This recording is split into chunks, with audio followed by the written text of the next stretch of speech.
You're watching Blunt Politics with Boston Brian. All right, fuck it. We'll do it live. We'll do it live, God damn it. We'll do it live. All right. What's going on? Welcome back. I'm Boston Brian. This is Blunt Politics. I am live on location in Southern California. And yes, it is sunny at the moment, even though I brought some of the moisture and rain with me. Don't know how that works out. Really don't. I don't know how I can bring rain from Boston to Southern California. It doesn't make any sense to me, but it did rain. It has rained. Luckily, we spent the last night in a golf simulator. Mel did a fantastic job playing golf for the first time, which I'm very proud of her for doing. So I would like to thank her for joining me on that excursion. But how's everybody doing here? How are we doing? Is everybody kind of on the end of their their freak out from the election, or is everybody still kind of on edge? All right, let's add like the chats. Where are you? Where are you? There you are. There you are. What's up, lovely people? So I know it looks different, probably sounds different. Again, we're doing the best that we can here at Blunt Politics on scene. I'd like to thank Mel for helping me set this all up. No chance I would have done any of this without her help. So thank you very much. Even though we nearly ripped each other's heads off, doing so is she's flipping me off in the background. All right. So what's going on, Roxanne? How are you? Hi, Vicky. Hi, Lokieta. Hi, Tanya. What's going on? Thank you for your services. Scotty, what's going on? Tiffany, how are you? Deja Entendu, PB, Leiron, how are you? How are you, Andrea? Hi, Vixen. Thank you for your services. Lorene, Paul, Denise, the whole crew's here. Alyosha, Scotty. What's going on, Kathleen? Spock, howdy. All right, so today's going to be a little bit more free-flowing. I must be honest. There are no show notes. There are no hidden agendas or, things that I have ready to go for the show. So we're just going to free flow it. We're just going to see what the propaganda artists are spewing nowadays. I know they're going hard on Fox. They're really trying to put Donald Trump's policies of giving Russia large swaths of Ukrainian territory, basically appeasing a dictator. They're trying to really, really smooth that over with some butter and some toast to make it edible for the American people, and it's just not going to happen. But yeah, make sure you follow me on Blue Sky. I would like to thank all of the people that have followed me on there. I have officially stopped looking at X. I believe we're streaming on there just until for a couple more days, and then I got to get my stuff off of there, download it, and we're out. It's over. It's out. I don't know if you can hear it, but Bowie's getting a nice drink next to me.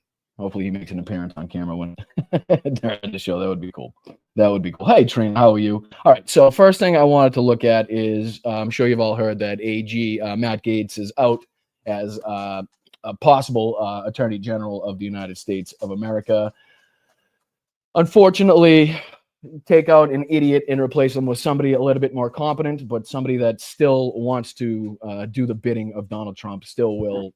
It's almost more dangerous to a point. So I just wanted to see if we can, let me see here, take a look at this. Going here. I'm going to go with this. How's the sound? Everybody can hear me, I'm assuming. I haven't heard anybody freaking out in the chat yet.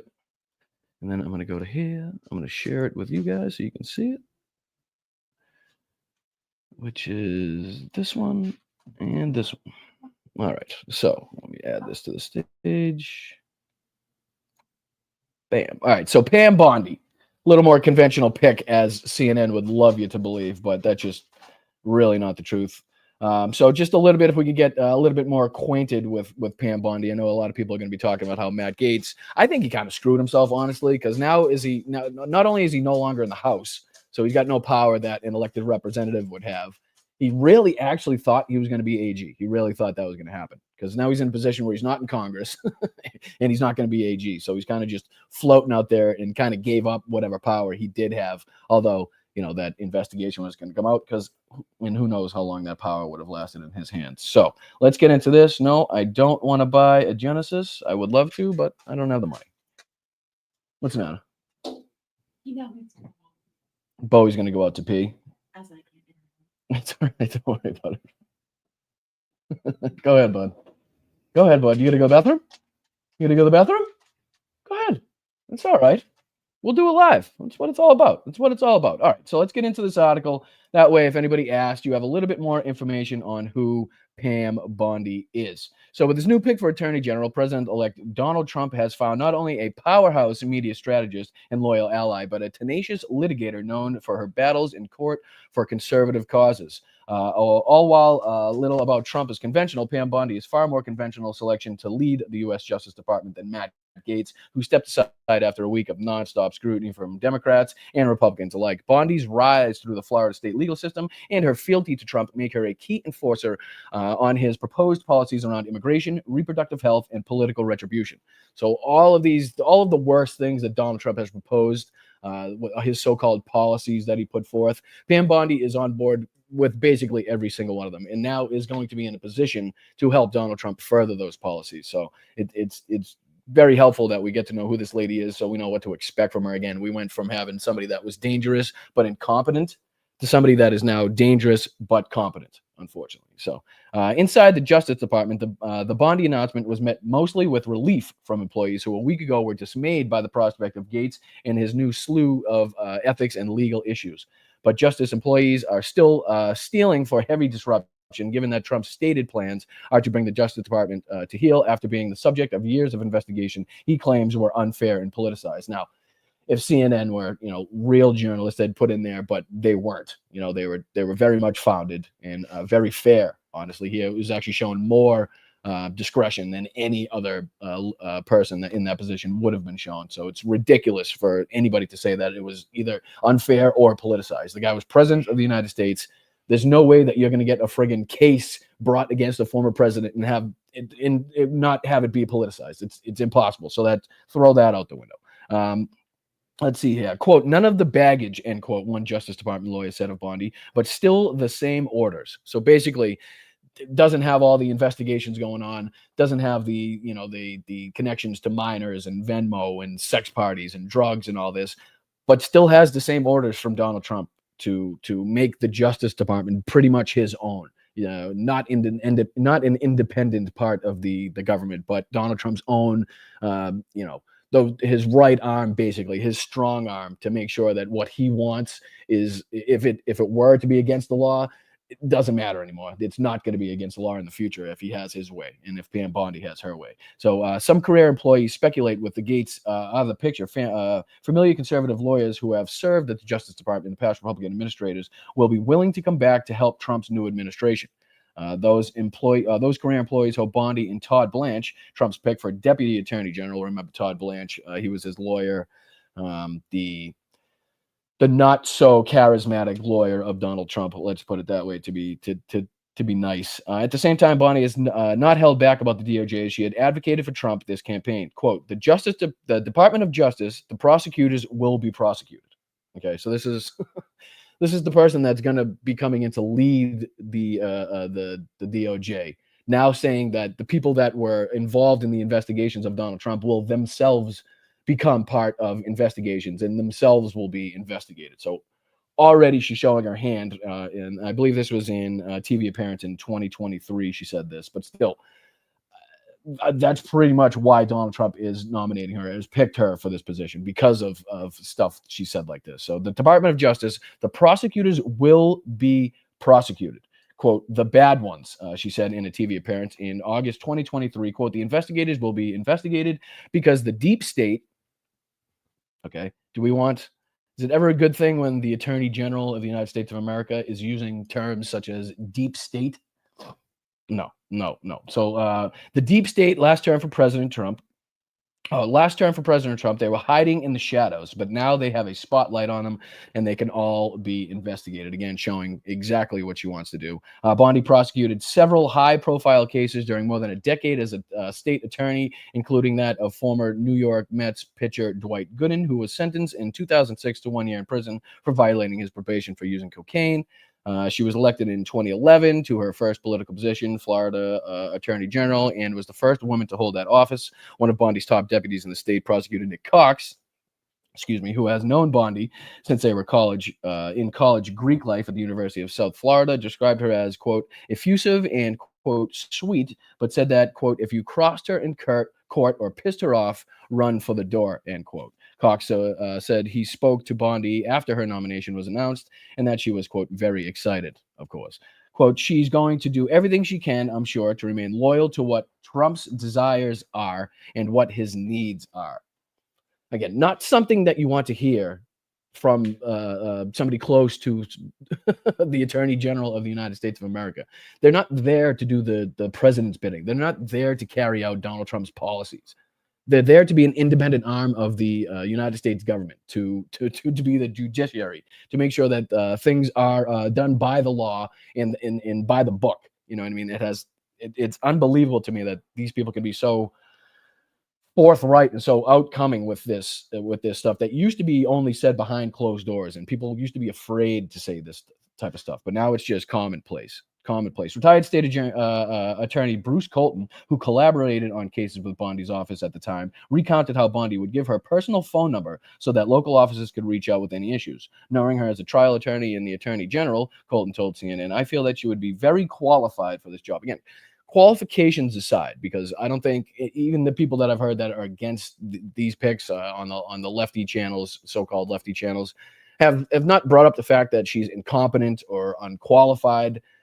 It's her conservative beliefs and the fact that she is so willing to do Donald Trump's bidding. It's the fact that she's come out and said that she's willing to investigate or open investigations of people in her own department that she will be leading, because they were doing their job, because they were digging through information, because they were going through people eyewitness accounts and people that have called in with information, because they were investigating somebody that broke the law.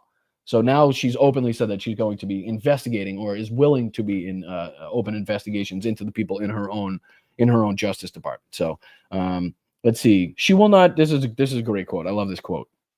This is a great quote. She will not intentionally violate the law to round up Trump's enemies. Anybody see a problem with that? Anybody see a problem with that? She will not intentionally do it, but if it just so happens that they skirt the law in some ways to round up families, to deport them without prior adjudication, it is what it is, right? It is what it is. She wasn't intentional, but it happened. Just like it wasn't intentional that Dwight D. Eisenhower during Operation WB deported American citizens. That wasn't the intent, but it happened. So again, just not something that you want to see. This is really not typical language you would see from anybody coming into a high-ranking position, such as head of the Justice Department. It's really goes to show the people that Donald Trump is nominating. It goes to show the people that like Donald Trump.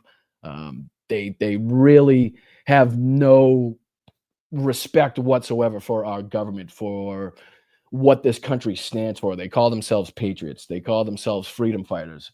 But really, all they want is the freedom to do whatever the fuck they choose and to break whatever laws they choose to break in helps of their own selfish beliefs and what they want for their own life. It's totally un-American and totally against what this country is supposed to stand for.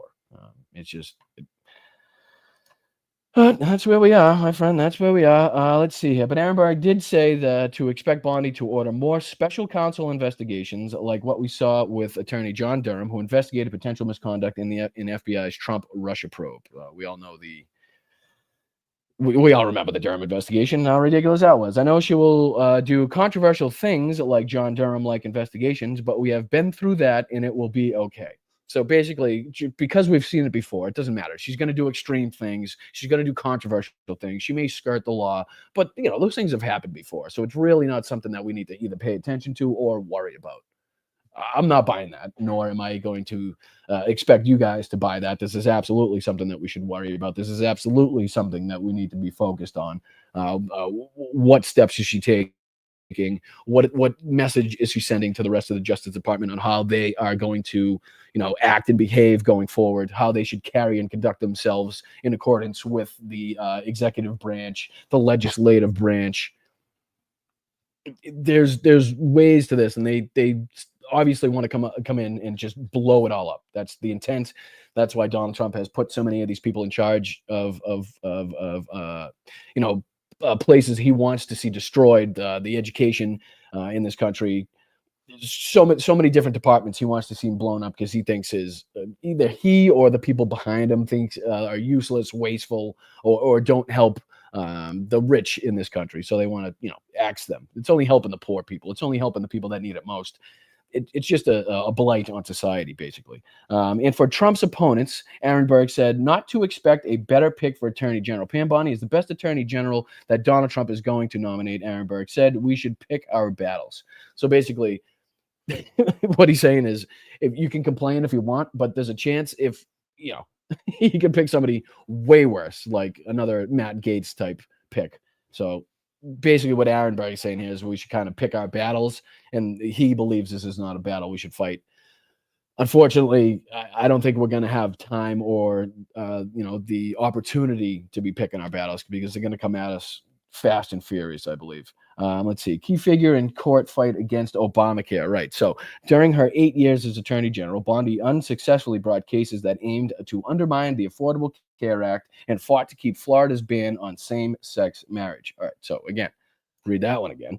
During her 8 years as Attorney General, Bondi unsuccessfully, luckily, brought cases that aimed to undermine the Affordable Care Act, which helps millions in this country, so much so that even Donald Trump and his cohorts obviously knew it wasn't something they could get away with, putting in the dustbin, because it would be chaos, especially because they had absolutely no plan to back it up or another plan that would take place anyways. And then also to keep Florida's ban on same-sex marriage.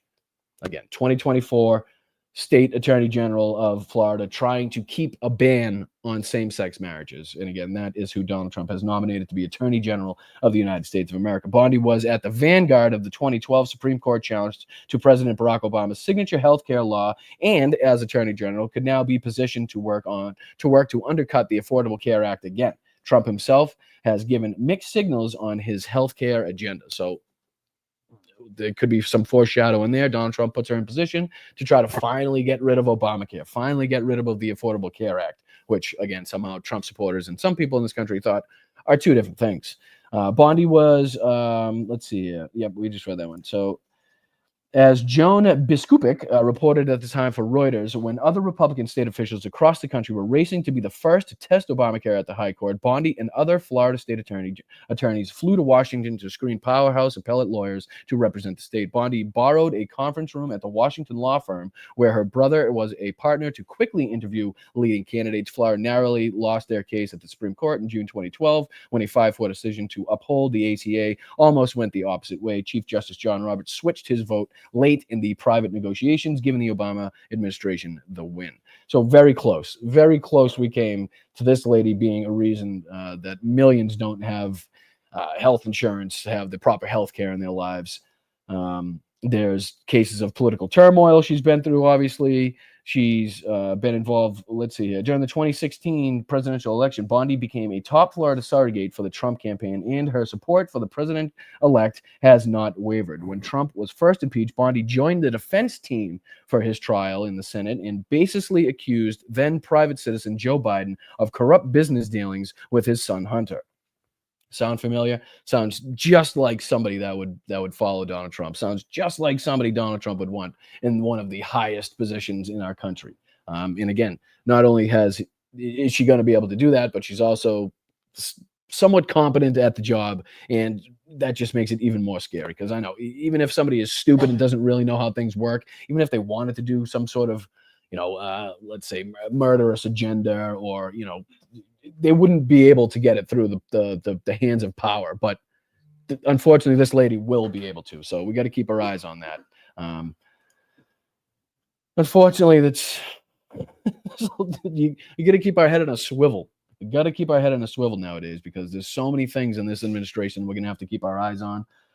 He's got so many despicable people in high positions of power that at any turn, at one step, could affect so many millions of lives. And it's something that we're going to have to fight every single day. It's not going to get easier. It's only going to get tougher. Look at what we've been through just in the last, 20 something days since the election. The man hasn't even taken office yet. And this is the craziness that we're having to deal with. This is the nonsense that we're having to deal with. But all right. Are you guys with me? How are we doing? What's up, Bob? How long? What's it say? How long until and Leon break up? I guess they're already infighting. I guess Leon's starting to piss off some people in the Trump camp. I think he's hanging out a little too much. I think he wants a little bit too much power as the first oligarch in I don't know how many years in the United States. You all right? Sorry. It's just typical reaction.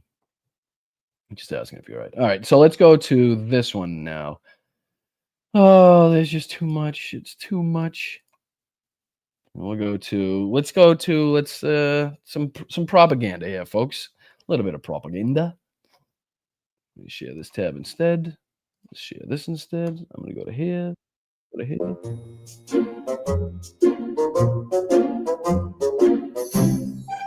No, we don't need to hear the ad. Skip.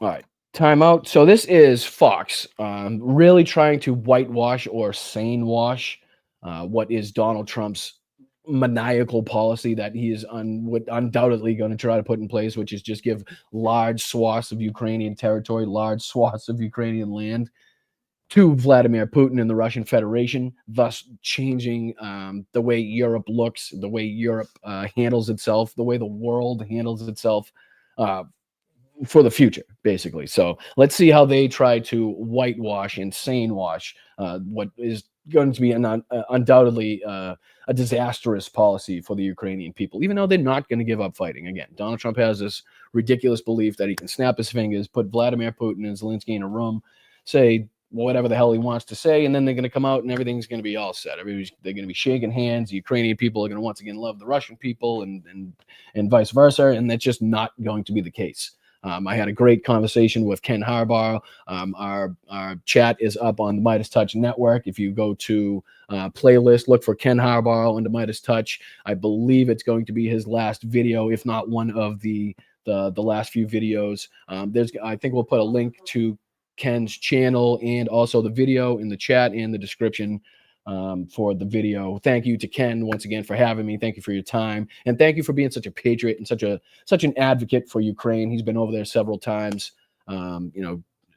giving aid, delivering aid, and whatever he can to the Ukrainian people. So thank you. A big shout out to him for doing that. And I would hope that if anybody watching, if you could check out that conversation. But I get a little fired up. I get a little fired up because people just don't understand. Even if you're not talking about the human aspect, even if you're so cold-hearted and removed from reality that you're not thinking about the human aspect of this conflict, think about your wallets. Right. I mean, a lot of people vote with their wallets. It's a vote with the wallets. Everybody, they vote on the economy. The economy is important. What do you think bread is going to cost? What do you think pasta is going to cost? What do you think anything that is used or grown or made with grain is going to cost?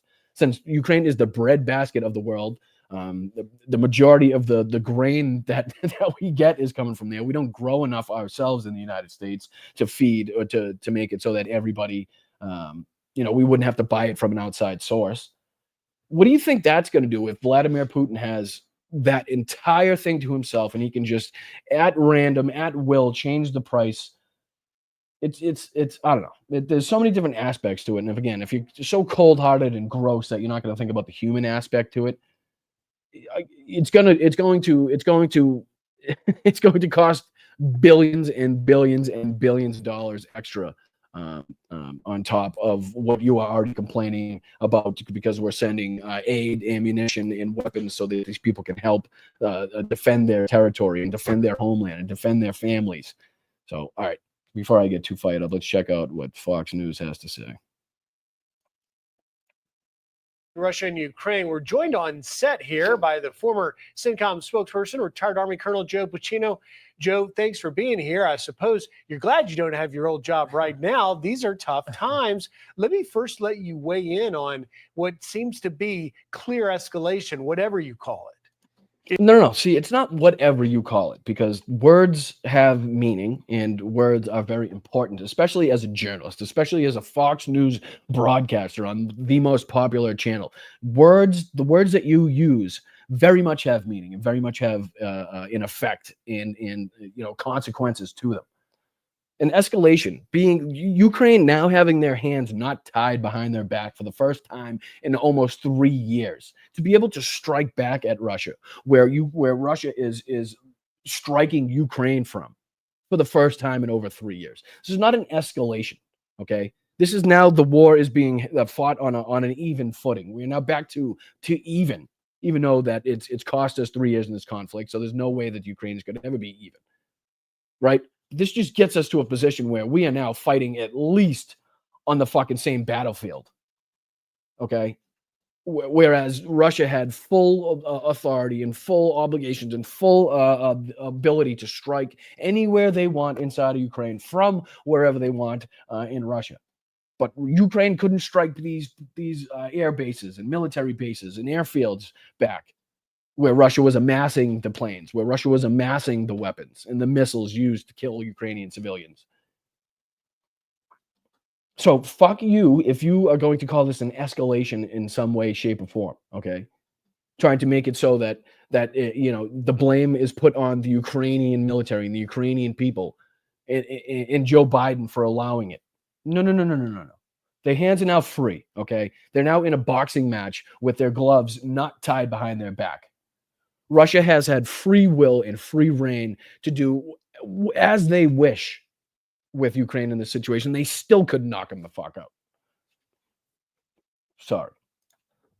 It's a clear escalation here. I think it was an escalation that was not necessary. This didn't really need to happen. I think providing the ATACMS to Ukraine, allowing Ukraine to fire ATACMS into Russia. How can somebody that was in the military be so shit at understanding this policy, at understanding war?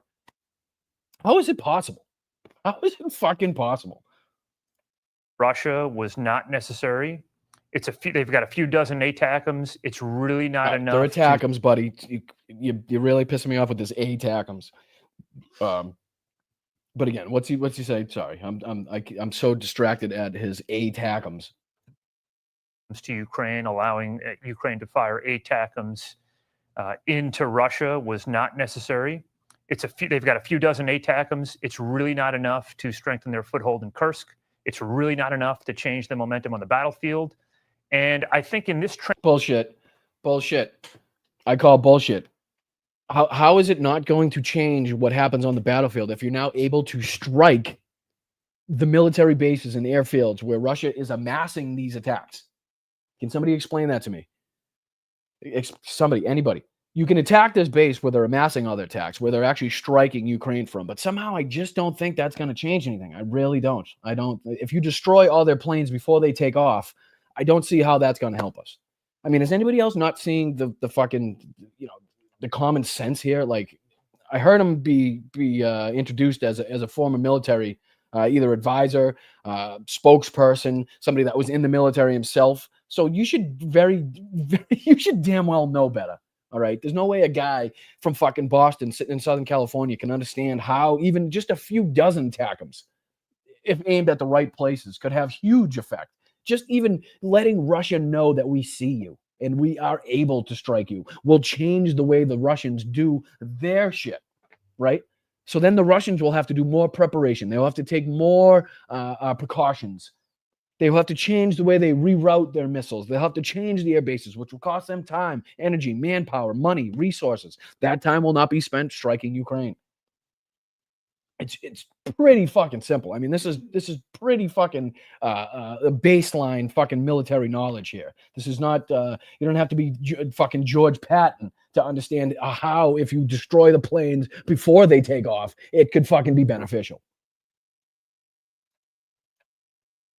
Transition period, it's really, transition periods are traditionally not a time to make significant changes in these kinds of geopolitical issues. And I think it's a little bit confusing what's happening here. And I think How is it confusing? How is it confusing? Clearly, Joe Biden is doing everything he possibly can under the sun, releasing anything he possibly can, changing any policy he possibly can in preparation for Donald Trump coming in and absolutely blowing the place up. Okay? Not that difficult to understand. Really not. I believe Joe Biden realized he should have done this a long time ago. Now he doesn't have to walk that fine line. So now he's going ahead with it. Simple as that. He's now given the Ukrainians the ability to fucking defend their homeland in a way they should have had long, long ago. Makes all this a little bit less stable than it was. Joe Rogan and others have pointed. I'm sorry. What? Why is Joe Rogan being fucking talked about on Fox News? Is this Fox Business too? Hold on. I'm in the way. I can't see. No, it's just Fox News. But Jesus Christ. Why is Joe Rogan being talked about on Fox News with these two people in talks about foreign policy and dealings with Ukraine and Russia? Can somebody, what is going on? Pointed out, but Joe Rogan yesterday was talking, saying that this leads Hey, Jamie. to Jamie, put the Ukraine plane, the plan we had for you ending the Ukraine war, up on the board, please, there. Yeah, can you bring that one up? No, the one where we just give all of it to Russia. No, not that one. That one, Ukraine still keeps a little bit. No, all of it, where we give all of it to Russia. Can you bring that plan up on the board, Jamie, please? possibly World War III. What's your reaction to that? Yeah, the great foreign policy advisor Joe Rogan. Even this asshole's like, what are you mentioning Joe Rogan in this fucking context for? You stupid bastard. I think he's right in this sense. I call this a limited global war. What I mean by that is it's limited to one specific. What did he say? A limited global war. Joe Rogan. I think he's right in this sense. I call this a limited global war. What I mean by that. Hi, buddy. What's up, dude? You making an appearance? Are you making an appearance? Can you see? This is Bowie. Oh, you can see him. Hi, Bowie. You want to say hi to everybody? You want to say hi to everybody? Come here. Come here. Hi, dude. Can you say hi? Oh, where are you? There you are. There you are. Say hi, wave. Hi, buddies. Thank you for saying hi to me. You keep me company? Huh? You keep me company? You want to say hi to everybody?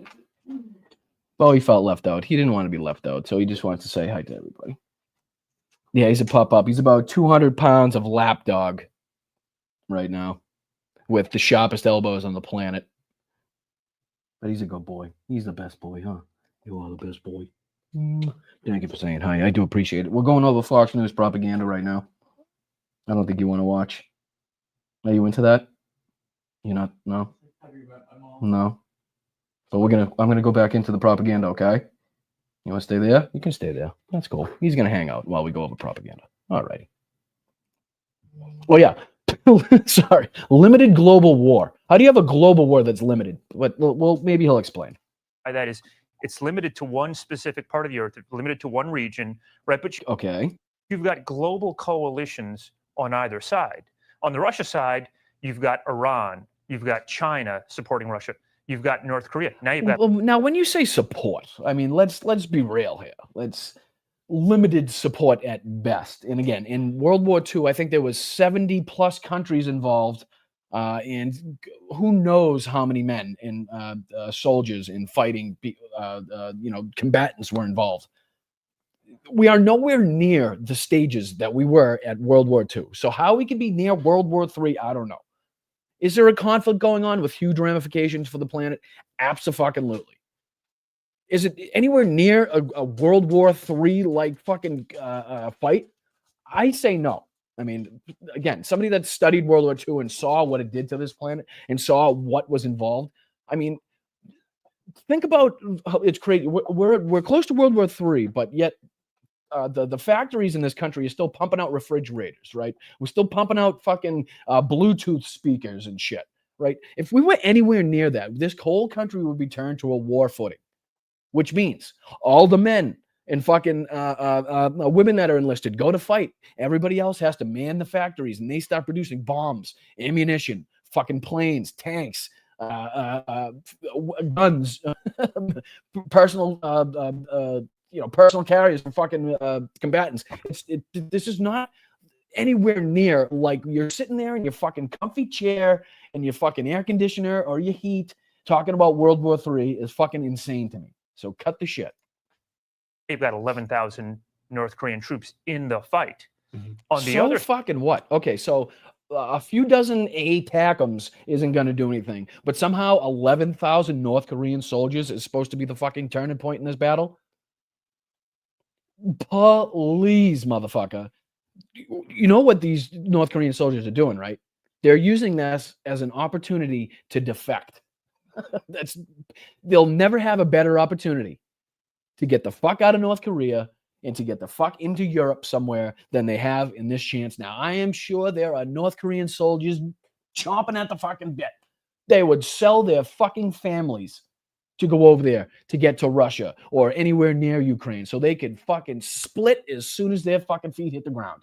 They're gone. They're gone. Either fucking north, south, or west. Gone. See you later. Fucking, you're out of North Korea. Whatever happens to me now is gotta be better than than what would happen in North Korea. And again, we've already had tons of accounts of these soldiers running from the front lines, running from the conflict, running from the battles, running from gunfire. 11,000 isn't going to change shit, and especially 11,000 North Korean soldiers ain't going to change shit. But somehow he wants to make it seem like that is the turning point in the battle. But somehow, a few dozen ATACMs that Ukraine gets to launch at the most, the most vulnerable spots, the most important parts of Russia's attacks somehow isn't going to change much. Other side, you've got a global coalition around Ukraine, United States, European countries. So you've got a limited. That's it? Just the United States and European countries? Limited global war. Now, you've introduced the ATACMs, right? So you're climbing that escalation ladder. You've introduced this new weapon. We are not climbing the escalation ladder. When are we going to stop with this escalation bullshit? You fight a fight to win the fight. You fight a war to win the war. You don't fight to prolong it. You don't fight just to have more of your civilians and citizens and fucking soldiers die. You fight to win the fucking war. Playoffs? But come on. I mean, it's insane to think that the red line, what was the red line for Putin was if he sees any soldier from the United States, or if he sees any American citizen, was going to be the first red line. And then it was the tanks, and then it was the F-16s, and then it was the fucking HIMARS, and then it was There's been a billion red lines. In every point, I told you that, excuse me, Vladimir Putin is going to send off all the rockets. He's going to fucking send off all the submarines, with nuclear capabilities. He's going to do everything he possibly can to make us believe that he will, at some point, if he has to, use that option. And it's just not going to fucking happen. There's no upside for him. There is zero upside for him, and there's only a downside. If he strikes into Poland, if he hits a U.S. base into Poland, right? People have been talking about that, and how he's been talking about how if you were to strike a U.S. military base in Poland, that would really show us. No, that would really fucking secure the demise of Vladimir Putin in writing. Okay, that would change his conflict in a way Vladimir Putin does not want to see it changed. I can fucking assure you that. So Vladimir Putin's also walking a very fine line in this conflict too. Don't get it twisted that the United States and fucking the European allies are the only people kind of walking a fine line between helping Ukraine and pissing off Russia, because Russia has to walk that same fucking fine line. If they have a stray missile go into Poland, if they have a stray missile take out some fucking a site where it has huge ramifications for the United States, they're going to find themselves in a fucking world of hurt. And it's not going to benefit Vladimir Putin in any way, shape, or form. So he's also walking a fucking line. That Russia is firing. You climb the escalation ladder. I'd be afraid of keep climbing that escalation ladder and you trip into a World War III. A nuclear one. I mean, that's Putin's point, is saying these are hypersonic ballistic missiles that are nuclear capable. So we'll fire it the first time without the nuke. Maybe the nuke comes next time. Now he's exactly.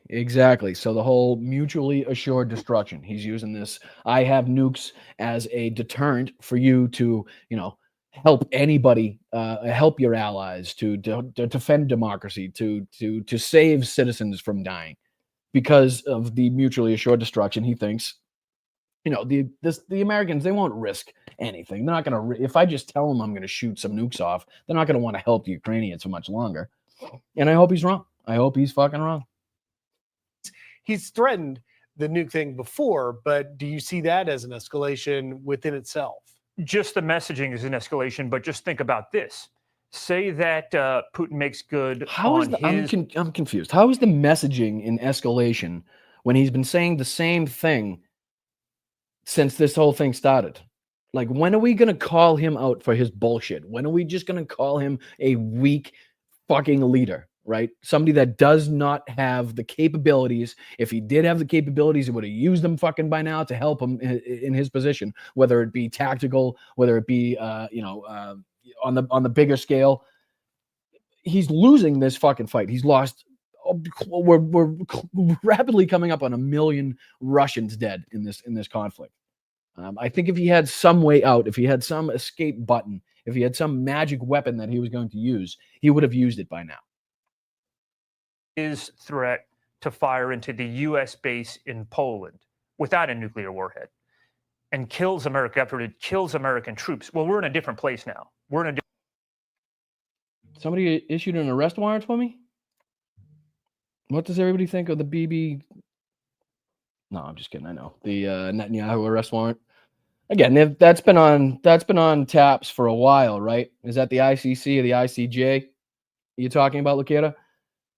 So basically, if you were to step foot into any of the countries that uphold that arrest warrant, he could possibly be. But again, I don't see it happening. I would love to see it happen. I think it should happen. But as to how that's going to be enforced, I'm not sure. I will be the fucking first one there to report on it when it does, though. I can tell you that much. All right, let's continue and finish this one out. We're in a different. Now you're really on glide path towards World War III. A dangerous place. A dangerous place. Yeah. Let's talk about incoming. President-elect Trump has said multiple times, or David Spillane at the White House is reporting, Trump has repeatedly said he can solve this in one day. No, sir. Excuse me. I don't know your name, nor do I care what it is. He didn't say he would solve it in one day. He said he would solve it in one day from the day he was elected president, which was at this point, 20-something days ago? Hasn't ended yet. Has he called any of the individuals taken part? Has he tried at all? Because I haven't heard anything. I haven't heard anything besides appeasement. The war in Ukraine. What do you make of that? Well, I think that he's always A bullshit artist. been of the mind that there's a peace deal to be brokered here, that he can bring this down and get both sides to agree to some. All right, you're just repeating. We know what he thinks. We want to know what you think about the nonsensical, ridiculous fucking things he said about this conflict and what he can do. That's what you're on the show for. We know what the fucking orange crusted buffoon thinks. We want to know what you think. Sort of a compromise. The Trump foreign policy has always really been about the idea that we're no longer going to fund these kinds of wars. We're no longer going to offset. See, what you mean by that is we're no longer going to defend our allies. We're no longer going to uphold agreements such as the Doha Agreement, such as the, excuse me, as the Budapest Memorandum. Disastrous. The Doha Agreement being the disastrous one that Donald Trump released 5,000 Taliban members, just as we were trying to pull out of Afghanistan. Again, not the smartest fucking decision militarily. And the Budapest Memorandum, which says that if Ukraine were to give up their nuclear weapons, that the United States would be there to defend them in the case of a Russian attack, which fucking, wouldn't you know it, just so fucking happened. And then the United States did what we were supposed to do and said that we were going to do and defended our ally and sent over aid, ammunition, weapons, fucking money, that thing, which should continue as long as Russia's brutal, illegal invasion of Ukraine. As long as there's one fucking Russian soldier with a weapon standing on Ukrainian soil, that fight should continue, and the support from the United States to Ukraine should continue. And long after, because it needs to be rebuilt as well. Or pay out wars for our partners and allies. And so I think, reducing the funding, developing some kind of a frozen conflict where Russia keeps some of the territory it's claimed, perhaps. So he wants a Korea type situation. He wants a North Korea, South Korea type DMZ. That remember that stupid plan that Donald Trump was talking about, where he wanted a DMZ basically, and could be patrolled by fucking UN soldiers or whatever the fuck he said, a bunch of nonsense that Zelensky shot down right off the bat, rightfully so. But this is basically what he's talking about. Not so much an end to the conflict, not so much a resolution to the conflict, but just kind of like a long pause where these things could fester and we could have little skirmishes here and there, but not truly the big war. Zelensky says he won't do. Which Zelensky Correct. says he won't do. But perhaps there's a carrot and a stick situation with Zelensky where the United States, proffers them to join NATO.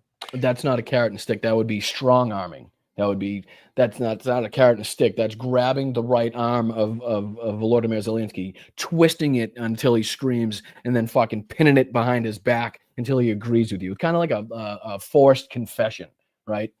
If you smash the guy's head against the fucking table long enough, he'll probably tell you that he killed the guy. Did he actually do it? No, he's probably just telling you that so you stop fucking pounding his head against the table. But he said it, right? He agreed. Unreal. The Washington Post said thank you, Brandon. Appreciate you. Where are you? There you are. Appreciate you, B-Dog.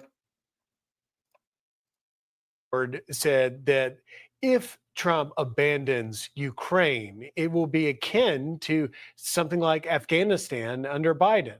What do you make of it? Sorry, I missed that. Hold on. What was that question? How's he trying to make it Ukraine and Afghanistan comparable here?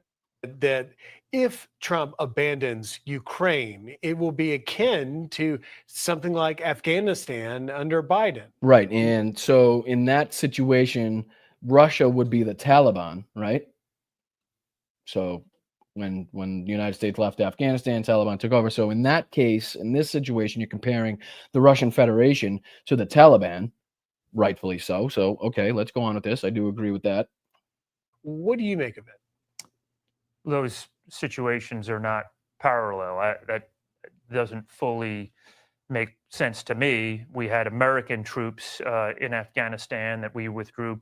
He's talking about the aftermath. He's talking about the after effect of the country. What happens to the country after we pull out and after the, the dictatorial regime or the brutal regime, whatever it may be, whether it be the Russian Federation, whether it be the Taliban, ISIS, doesn't really matter in this situation. They all have fucking brutal, murderous ideas anyway. So what we're talking about is what does it look like for the country afterwards? And I do think they are comparable, to tell you the truth. I didn't know where he was going with that question right off the bat, but I do think it's very much comparable. Very much comparable. We had partners that did risk their lives to support American troops for 20 years. We don't have American troops in Ukraine. We've been funding. We do have American troops in Ukraine, just not on official business of the United States military.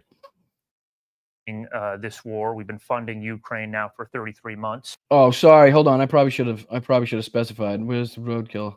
Tomorrow. It's not today. It's tomorrow. But I appreciate it. Obviously, we're not going to get to see each other tomorrow, so I do appreciate it. Thank you, guys.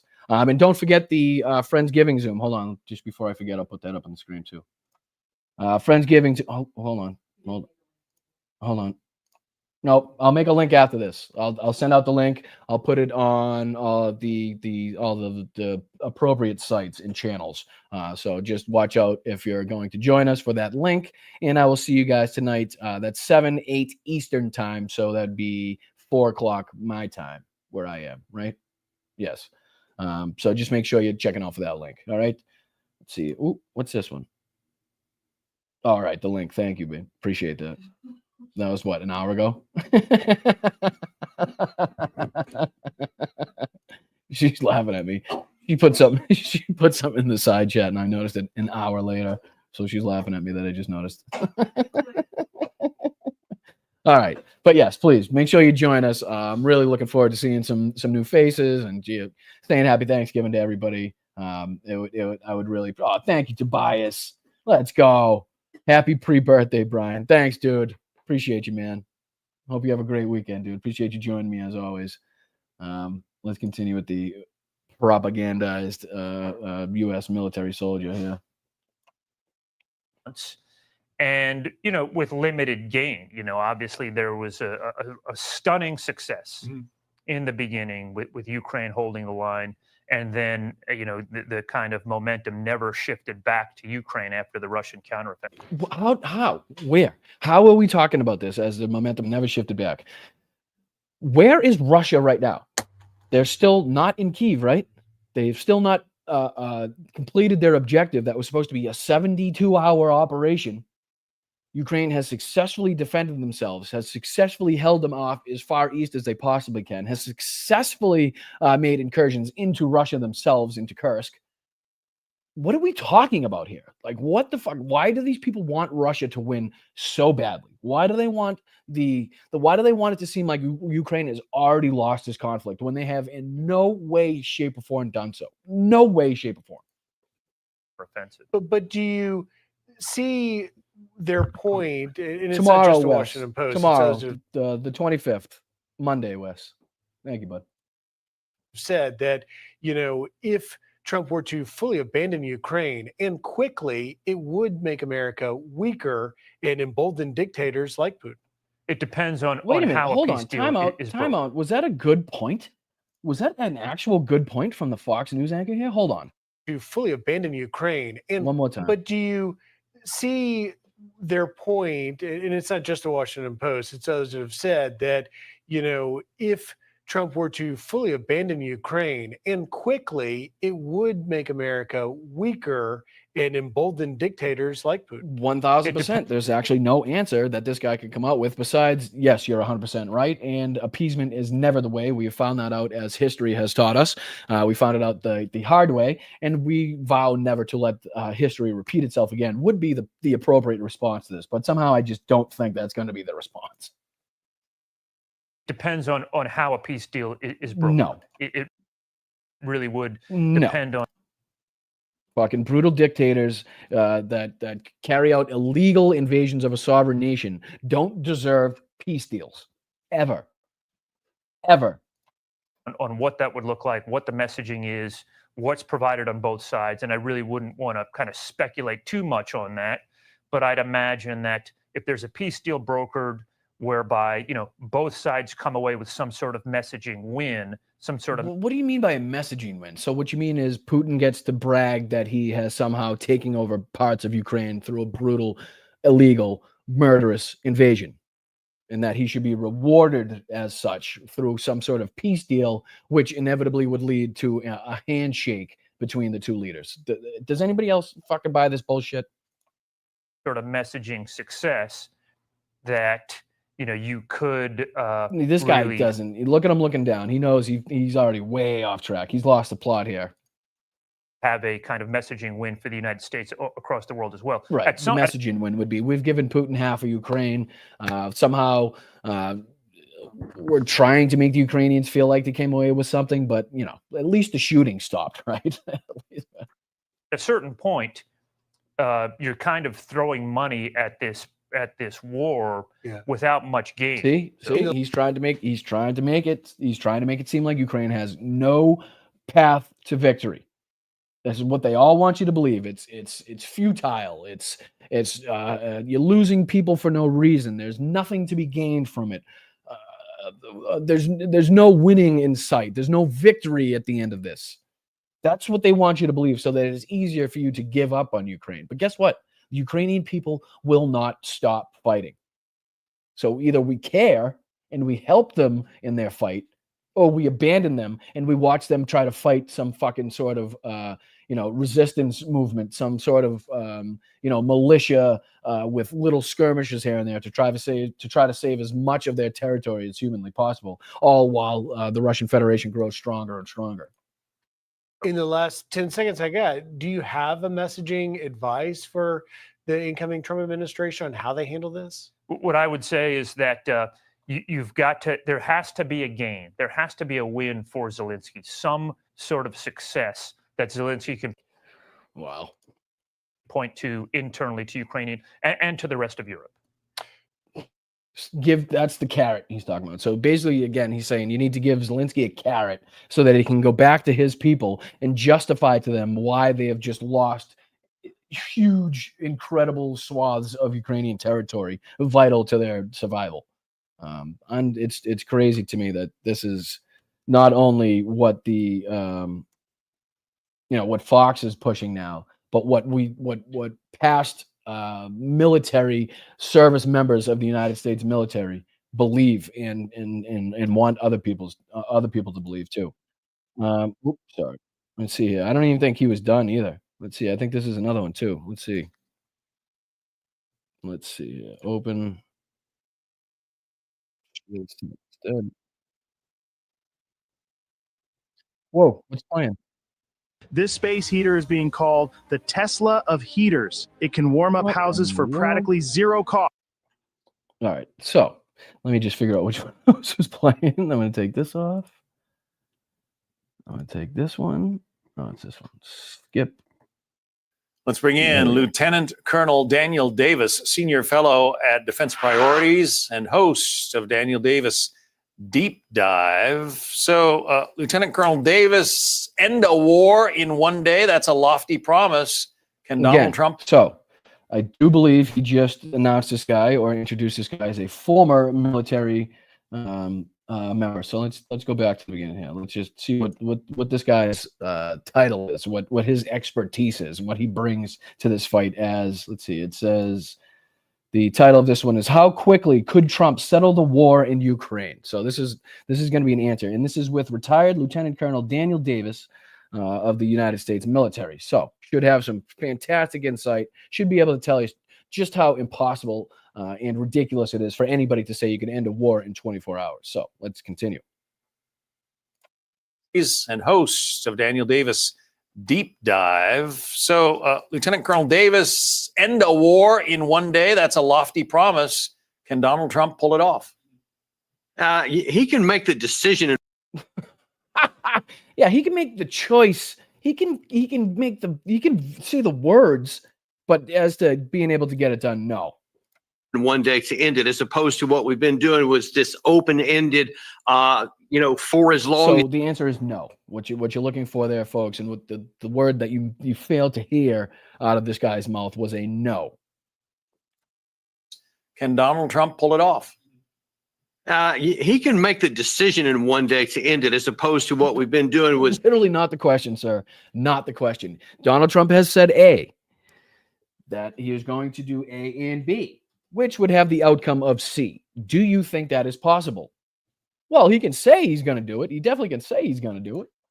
was this open-ended, for as long as it takes so-called strategy to try and help the Ukraine side. He can decide on day one that we're not going down that path. We're going to go down something that can be accomplished, and that is to seek a negotiated settlement on the best terms he can get for Ukraine. There we go. More past military service members of the United States military calling for appeasement and peace agreements for and with a brutal dictator that led an illegal invasion of a sovereign nation, thus leading to the death of millions of people.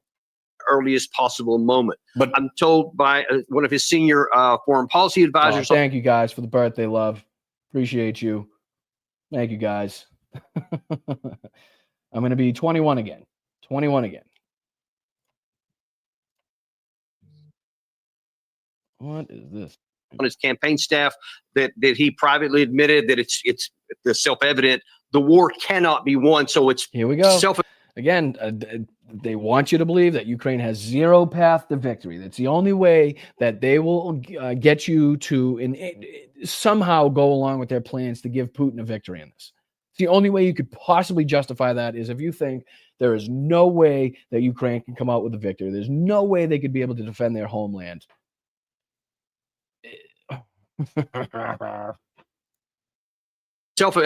Self-destructive to keep going down a path and pretend otherwise. And he said he is sharply focused on getting the killing stopped immediately. And I think that he at least will, start to change and go in that direction. He'll start to change to go in that direction on day one. He'll make the start to change, to say the words, to maybe do the policies, to kind of maybe end it on someday, maybe one day in the future. But on day one, 24 hours, day one. On day one, which I have been arguing the current administration should have done years ago, actually. But the Ukraine ending the war, the way it stands now, winds up with Ukraine losing huge chunks of its very valuable territory, right? Yes. Yeah, John, listen, people say that in the current administration as though there's... Okay. Yes, they say that in the current administration because that's exactly what the fuck's going to happen. Actually a choice to be made. There is not. This war. There's very much a choice to be made. You continue to support Ukraine in every way, shape, or form. You continue to send them aid. You can continue to send them weapons, ammunition, defensive materials, HIMARS, ATACMS, whatever the fuck it takes. They have from day one said that they will fight this fight as long as they have the material to do so. That's where we come into play. So to say that there is no choice is objectively false, is objectively gaslighting you into a position where you're fucking backing the Russian Federation, where you are actively assisting the Russian Federation in their foreign policy goals. This war is militarily lost, and it has been really since the late 2022. And you hear that? So this war has been lost since late 2022. How you could lose a war that was originally supposed to be 72 hours with a Russian victory, but somehow at the end of the year, still a year on after the 72 hours, Ukraine is still fighting and keeping them held at bay out east. Somehow the war was already lost. There's actually a choice to be made. There is not. This war is militarily lost, and it has been really since the late 2022. And even before this disastrous offensive took place in 2023, it was irrational to keep going down a path that couldn't bullshit succeed, and for very fundamental practical reasons. And so now then, right? Yeah. Please tell me how is somebody that's winning this war? How is Russia winning this war, losing 1,500, 1,700, 1,800, 1,200 soldiers a day? President Trump is left with the wreckage of that foolish policies that have been done, and he's going to have to try to make something good out of it. But the bottom line that people need to understand, make something good out of it.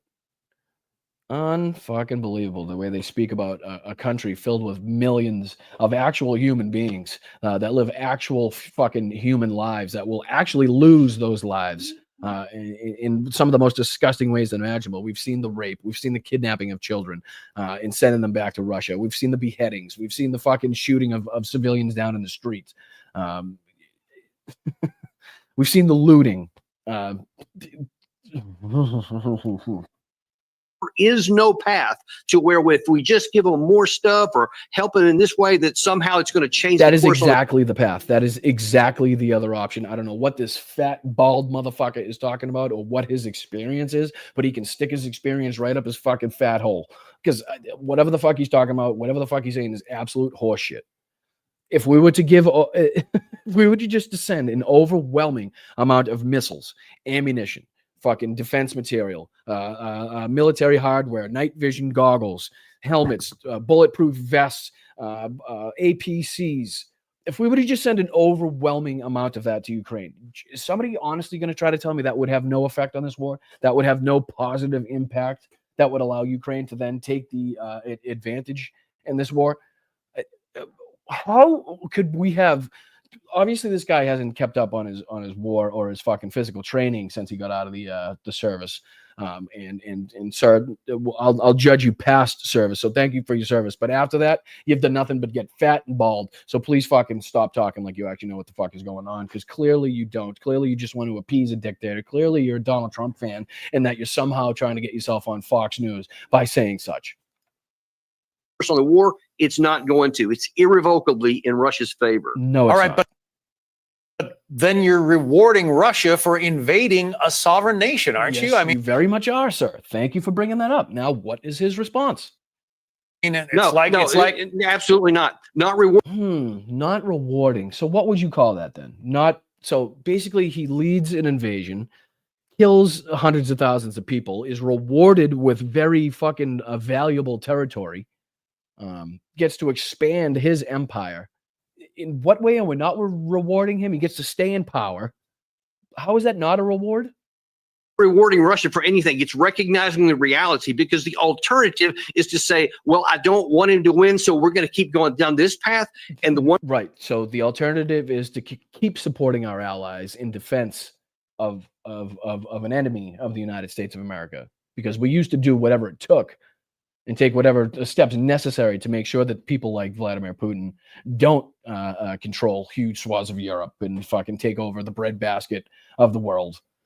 Used to be our policy. I don't know where this guy went wrong. The one we've been on, John, if we keep going, it's going to be more Ukrainian people killed, and ultimately they will lose the war.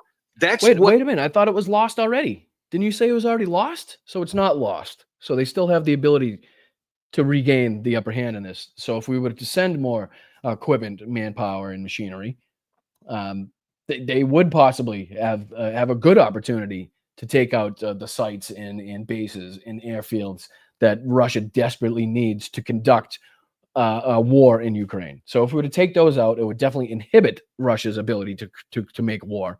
But somehow there's no other option. There's just it's already lost. But it's not lost. It's lost. It's been lost since 2022, but it could be lost going forward somehow at some point.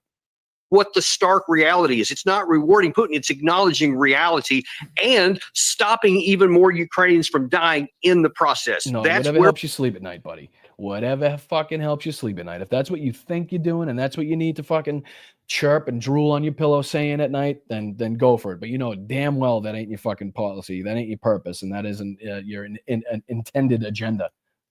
Where we're at right now. And I know it's unpalatable. Well, it is. Yes, very. Thank you. Thank you, Fox News host. It's very unpalatable because you're fucking disgusting to look at, and the words coming out of your mouth don't sound any better. As Vladimir Putin, launched that intermediate range ballistic missile, he made the point that this could have, we could put a nuke on one of these. Which he's been saying for years. He's been threatening nuclear weapons use since the beginning of this, and he hasn't resorted to it. Do you actually think he would launch a nuke? Well, there's a difference in what he said here and what he said in the past. In the past, he and please do explain. He's talked about what his strategy is and what his doctrine is for use here. This is materially different because this time, starting in September, September, he said, if the U.S. allows long-range weapon systems, that will be a fundamental change, and now it will be the direct participation of the Western forces against our forces. And if that happens, he said, then he reserves the right to take appropriate action, in his words, against those who are participating in it. And again, let me sane wash, walk back, and whitewash. So this is exactly what they used to do, or what they do to Donald Trump. Well, he didn't really mean that. This is what he meant to say. He meant this. I know he said that, but he really meant to say this. And we can't really look at what he says. What we have to look at is his actions and what he, what he's done in the past. You can't really go off. He didn't mean. I know he said that he was going to round up millions of people and deport them back, but you can't really take what he says seriously. It's the same thing they're doing to Putin here. He wasn't really threatening a nuclear response earlier, but this time he means it. This time he really means it. I know he said it 15 times before. I know there's been 47 red lines that we've already crossed, but this time he really does mean it, folks. Let me tell you, he does mean it. Sorry, I'm just trying to get IG back up and running here for you guys. I know, I got it. Thank you. Fucking pain. And we should be back up on Insta. Right, you guys know what I'm saying? This is the same whitewashing, the same washing that we see going on with Donald Trump all the fucking time. He means it this time. Well, this is what he really means. And this is absolutely no different. Now you're just seeing it from somehow an ex-military member on Fox News about Vladimir Putin.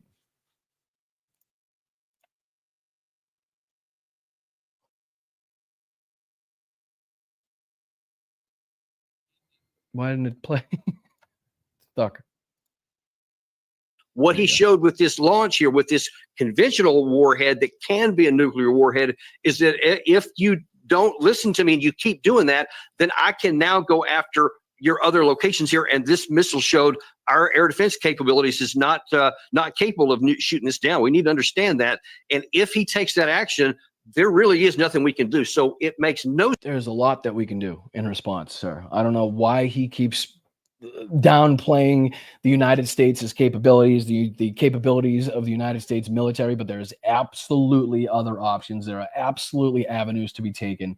Don't for a second believe that Ukraine has lost this war outright. Don't for a second believe that they have lost their will to fight or their resolve against Vladimir Putin, because it's objectively false and fucking is leading you down a very dangerous path of appeasing another brutal dictator, just as we've done or tried not to do in history. No sense to wonder if he's bluffing or not, and don't keep going down a path that could lead. Right. So let's not call him out for his bluffs. Let's just pretend like he means it, so we can change our entire foreign policy, so that this brutal dictator again gets what he wants, gets everything he requires and desires, and gets to stay in power. To an escalation of the war. But does that amount to appeasement? Yes, yes, sir. It very much does, to the letter of the definition, actually. International bully? No, absolutely not. And I hear that all the time. That just you hear it all the time. That's funny. You hear all the time that you're appeasing Vladimir Putin, and you still haven't made the decision to self-reflect on what your policies may be and why the people in the conversations you're having are saying that to you. Really gets my blood boiling. Because it really gets my blood boiling. I don't know why people say I don't know why people say I want to appease Putin. I don't want to appease Putin. I just want to give him the whole of Ukraine. That's all. That's not appeasement. That's not appeasement. That's nice. That's just being nice. Again, that implies if you can't appease him, that implies that there's an alternative that you can. Correct. Very much so. Very much implies there is an alternative to appeasing dictators, which is not appeasing dictators and doing everything possible to support our allies. How is this so fucking difficult for people to get through their thick skulls? There's not even hair in the way to stop this from seeping into your brain. It should be very easy for this guy to have it seep into his brain. Ignore what he said, and we're going to keep doing what we want, and there won't be a negative consequence. Right. Who said that? Somebody said if they cut support, it'll just get ugly. That's what people don't understand. They think if we cut ties, right, if we cut support, that somehow the Ukrainians are going to play ball, that everything's going to stop, everything's going to be, hunky-dory, there's going to be peace, and things are going to be cheaper for us. That couldn't be further from the truth. Never will there be peace if the United States is forcing peace upon the Ukrainian people in this situation. And never are you going to pay more for bread, pasta, and anything grain and related than you will if Russia takes over the portions of this country that they want to take over. So in both ways, it's going to be catastrophic for not only you, but for the Ukrainian people and Europe on the whole.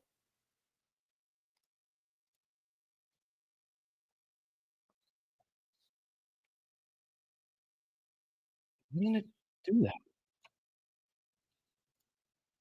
When you're talking about the possibility of nuclear war, you have to respect the nuclear weapons, as he has to respect our nuclear weapons. But And you haven't said that. See, that's funny. It's the first time you've mentioned that Russia has to respect us in our nuclear weapons, in our policies, in our people, in our allies. It's funny how we always have to respect what Russia is saying, what Russia threatens, the policies that Russia has. But nobody on Fox or these assholes is going to tell you how these people should respect what the fuck we want. And our objective is to prevent this from going to nuclear war, not find out where Putin's red line actually is. And since there is no military path to victory, it makes no sense to try to push this in a direction that can't succeed and might get us into a war.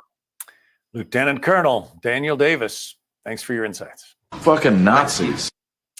Click here to subscribe to the Fox News YouTube page to catch our hottest interviews and most compelling analysis. It's so fucking You won't get frustrating. it anywhere. That people that have been involved militarily that know at some point, to some level, military strategy and what it takes to be, the United States military in this situation and how we should act and how we should what policies the United States should have in order to save democracy and people that want to have democracy in their country. It's unbelievably frustrating that these people don't understand what the ramifications of their words and what it's beyond me that they can go on there. And I don't know if they're just trying to get a position in Trump's administration, if they just want some sort of recognition, if literally all they want is to be on Fox to say crazy shit. But I don't know. I don't know why or how they could possibly justify it. All right, let's hop into, see if we can catch a little bit of what this jokester's saying here. Right. I know he's talking about his picks, and he's talking about this guy. Here we go. I'll share this tab instead. I do apologize for some of the faces you might see on here, but that's where we are today. Just want to hear what he's talking about. And we are off. Continue to not get rehabilitated. They just retain their trauma for their whole life. Well, I know you're going to be working with Washington. You're a lobbyist. This is as well. Don Jr. This is a clip he's playing, just so you know. You'll be working with Doug Collins and whoever some of these appointments, if these appointments go through, Pete Hegseth possibly. So thank you so much. God bless you. So much. You're awesome. All right. Folks, Folks, this madness ends. Look at this guy, will you please? Looks like he's on his 14th all-nighter in a row. Geez, look at his eyes. On January 20th. But it's not going to stop them from doing whatever they can, again, to flood our country with unknown people, allowing, again, criminals and gang members and drug dealers and rapists and murderers to come. Wow, bars from Don Jr. into our country. Stephen Miller, someone who's going to be a big part of the pushback against this insane. Here we go. Here's Stephen Miller's role in the administration. Everybody who voted for Donald Trump, I hope you're fucking happy that you're going to get a psychopathic fucking Nazi in charge. Fucking Nazis. Right. I'm standing up here bashing the living shit out of Nazis. And cue Stephen Miller. Insanity just explained exactly what to expect. Check this out. I think you'll like it. President Trump puts his hand on that Bible and takes the oath of office. As he has said, the occupation ends, Liberation Day begins. He immediately signed executive orders, sealing the border shut, beginning the largest deportation operation in American history, finding the criminal gangs, rapists, drug dealers, and monsters that have murdered our citizens and sending them home. No one will be allowed to enter the country illegally, and ICE will be empowered in partnership with FBI, DEA, ATF, the National Guard to fully seal and secure the border with CB. Fully seal and secure the border. Again, no trade in or out, because again, that's how some people get into this country. They're in the back of the truck. So if you stop the trucks, you stop the people. But then if you stop the trucks, you stop the goods coming in. And then if you stop the goods coming in, the people can't have their foods or the resources that they did have that were coming in. So it's really going to be a domino effect. I mean, these people honestly believe that they can seal the southern border just completely and somehow have Texas survive, somehow have those southern states survive, somehow things won't become drastically more expensive because you won't be able to get them from the original routes, from the standard routes. You'll have to find different ways to get them into the country, which is undoubtedly going to cost you more. It's amazing to me that the people don't call this out, where they actually say and like have a plan that they want to seal the border like nothing besides illegal immigrants comes through that border. Nothing. They want you to believe. Absolutely fucking nothing. Nothing that benefits us. No goods, no vegetables, no fruits, no cars, no nothing. BP, and to find and identify the criminal threats that are inside this country and send them back home. We saw Eating the dogs, the people that... Laken Riley, that precious, beautiful young woman, fought for her life against an illegal alien imported by Biden and Harris for... Imported by Biden and Harris. Imported. Was he Venezuelan? Because was he Venezuelan? Hold on. I know we've done this before. Trump.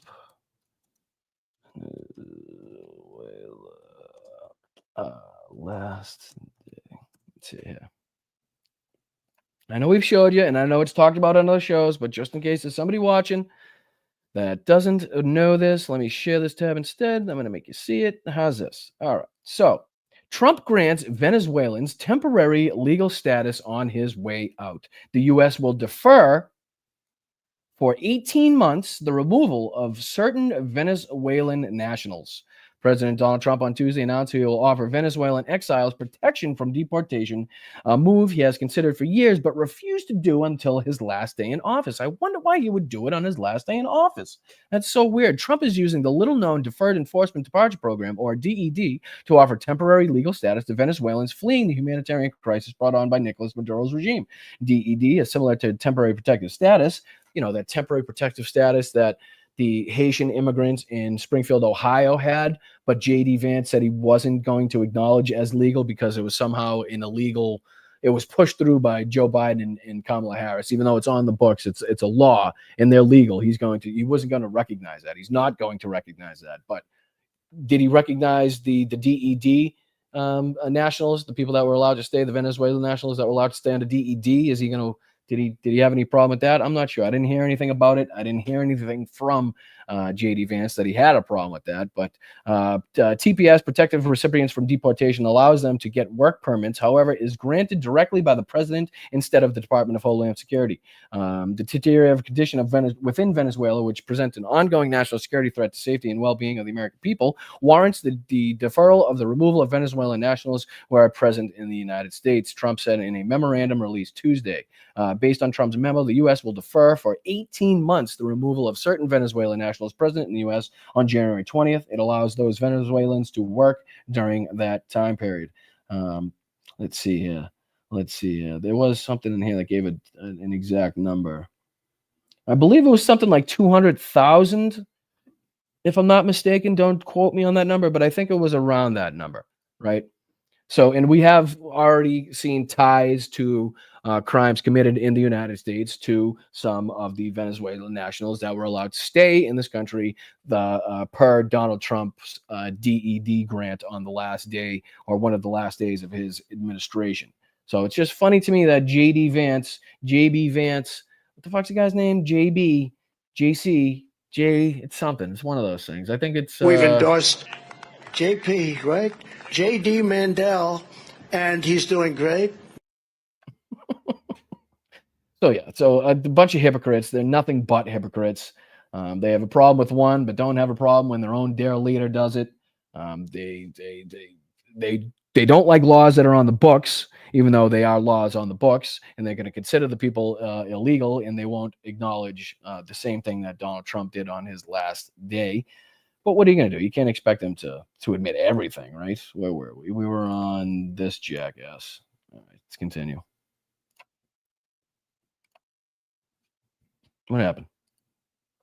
Oh, it's going to give me an ad now. Until you watch this. Rice is unfortunately pure glucose in starch form. Shut up. Yeah, I know they have Moms never fucking drink more than 1 glass of this stuff anti-rice unless you want ads. to get in trouble for losing so much weight. I thought my wife was anorexic. And we're back. 18 harrowing minutes. She fought for her life. And we are going to honor that extraordinary woman. And we're going to honor every. Go to your kitchen right now and try this turmeric hack that outshines Jesus Ozempic for shedding Christ 2 or more pounds almighty, almost Rumble. overnight. Okay, so everyone has been asking me how to lose. Unreal. Oh, somebody said over. Thank you. Thanks, Carl. Appreciate you, buddy. Thanks, dude. You guys are so nice. I appreciate you. All right, let's get this ad. And we're back. Hold on. We're going to honor that suffering by unleashing a righteous wave of justice and sending these criminal migrants back home. Right. So obviously some of the most antagonistic, some of the most what would you call it? Violence rhetoric towards immigrants that we've heard from anybody, and that's the guy that Donald Trump has put in his administration to, lend him a helping hand to make sure it's easier for the migrants, I'm sure, right? Craziness. Guys, the deportations are coming. Yeah. It's time that we restore law and order and that we restore peace. Peace. We are going to restore peace by taking the vegetables and fruits off your table. We're going to make sure that no goods and services get delivered. We're going to make sure everything is more expensive. The border is sealed. We have migrant camps all over the country. We're going to have missile defense systems all along the coast. It's going to be a beautiful United States, guys. Beautiful. And strength and prosperity to our nation. While the Biden cabal tries to undermine the incoming administration by enabling illegal immigrants, and also trying to simultaneously start World War III, they are not going to get away with it. We're going to protect the American people. And remember, guys, there's so much to be excited about. I haven't seen myself too much to be excited about, but we'll hear what he has to. Example, I was in Texas this week, as I mentioned earlier, for the SpaceX launch. It was honestly a moment that reminded me of America's. Here comes the greatness. Leon ass kissing, folks. Do I got any smooches? I should get like a smooch sound. I don't think I have anything. Wrong. Hey, I'm not gonna put no banana in my tailpipe. No, I don't get anything for that. But believe me, his voice is annoying enough. I don't need to annoy you with a drop. American exceptionalism. We're doing that. We're no longer doing that in government, guys. We're doing that with great minds in the private sector because the government has been taken over by insanity. No other country. Couldn't agree with you more. The government has been taken over by insanity. They just haven't taken power yet. Accomplishes the feats that we do here in the United States. Here, a little bit of behind the scenes footage of me walking amongst the incredible rockets built in America, engineered by Americans, doing things that the agencies funded by government for decades couldn't even fathom. Check this out because it was true. Really? No? Couldn't fathom sending a rocket into space? Couldn't fathom that? We actually did fathom that, and we had to use Nazi scientists and engineers to do so. One von Braun, to be one, was brought over in the red line to, head up that space program. So yes, we actually could fathom that. Truly an incredible experience for me. Wouldn't be the first time a Nazi has been in the U.S. sending rockets into space. It's been done before. We've had other Nazis send rockets into space from the United States. So you're not even first in that regard, fucking Elon. We're actually inside a Falcon Heavy rocket right now. Does not get cooler than this. Each one of these engines has the equivalent of 4 747 engines. Each one. Each one of these engines has the equivalent of 4 747, and you can tell Elon tried to explain that one to him. You really had to dumb it down for him on that one. Couldn't tell him the horsepower. Couldn't tell him the equivalent thrust. Had to tell him, well, it's about 4 747s. And there's dozens of them in these rockets. But each one of these guys. He even calls the rocket engines guys. 4 747 engines. Ew, looks like fucking Ted Cruz. Looks like, who else is he with there? Ted Cruz, the fat guy himself. Not sure who that is. There's Leon in the background. That's like this guy was on his legs. So it's going down like this. And then right at the end, it's around. Oh, this is great. Turn up your volumes, people. I'm going to rewind this. Let's listen to Elon's genius. Let's listen to Elon's genius as he explains his rockets. Please turn up the volume, folks. Let me turn this out. I don't know if I can. Let's see what the volume's on this one. This is priceless. No, it's all the way up. You're going to have to do it on your end, but listen to Elon. Engines.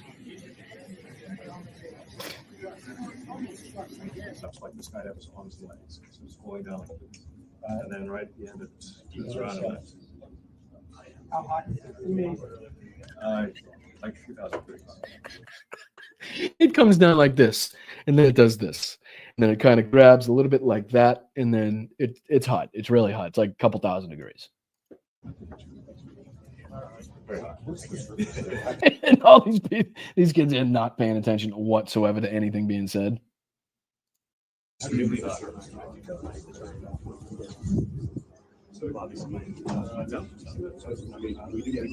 Thrilling. This is just thrilling behind the scenes footage, Don. This is just really, really got me on the tip of my toes, the edge of my seat. The leeward side of the rocket. So the other side, the windward side, has those black tiles. Yeah, it's a little hard to see, but tell me you have absolutely no idea what's going on without telling me you have absolutely no idea what's going on. What are the chances Trump understands even the first little piece of this? So we're looking at the leeward side, well, the cold side, essentially.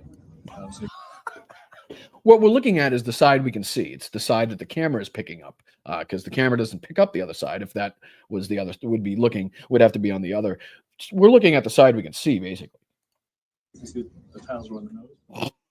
Guys, we need to celebrate greatness like this. Yeah, yes, please. Can we celebrate greatness like that? Only Elon can explain in the way Elon can what side of the rocket we're looking at.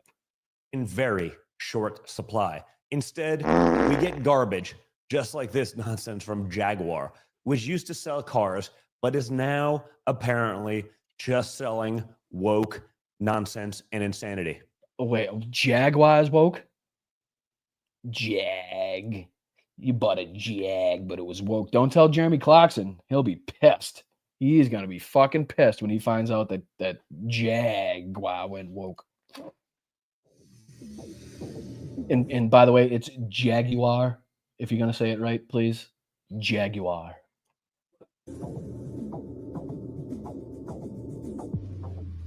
Oh, I see why it's woke. I do see why it's woke. Because they're black. That's got to be why it's woke. Okay, live vivid. All right, let's start that over. Let's go to the woke commercial again. Let's go through this whole woke commercial again. Let's see here. Okay, so far we got a few different races. We got a white guy. We got a few African Americans. Looks to be an African American male in the front. We have an Asian woman and an Asian male. It looks like. I could be wrong. Hopefully I'm not misgendering everybody. It's just what it looks like right off the bat to me. They're walking. Create exuberant. It says. Now somebody's dressed in a very elegant and over the top what looks to be, I don't know, like a costume type dress. It says live vivid.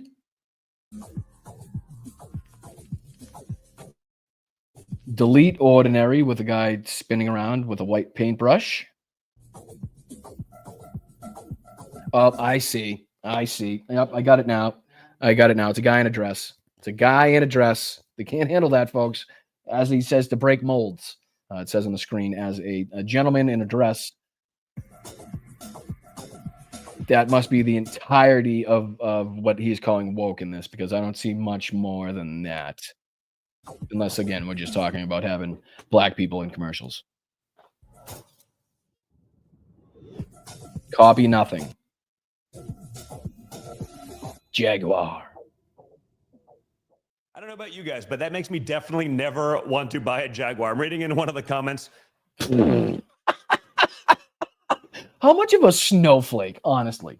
How much of a fucking snowflake? You think Don Jr. would be more apt to snowflakes, considering he sniffs so much of them? But why the fuck would that bother you? Anybody, please? You can't change the commercial? You can't change the channel? You can't just maybe not just pay attention if you don't like it? Does anybody have to pay attention to every commercial? Because the 6 seconds that the guy was on screen, the part that I think Don Jr. had the problem with, or what he's trying to say everybody else should have a problem with, wasn't that, what the fuck are we doing here? What are you, a child? You can't watch a commercial? Jesus Christ almighty. But these are the strong alpha males that are now going to be in power, right? The gun-toting, fucking cigar-smoking, whiskey-drinking males. That's him. But I don't like that commercial. I don't like it. It's like the guy was in a dress. It was kind of gross.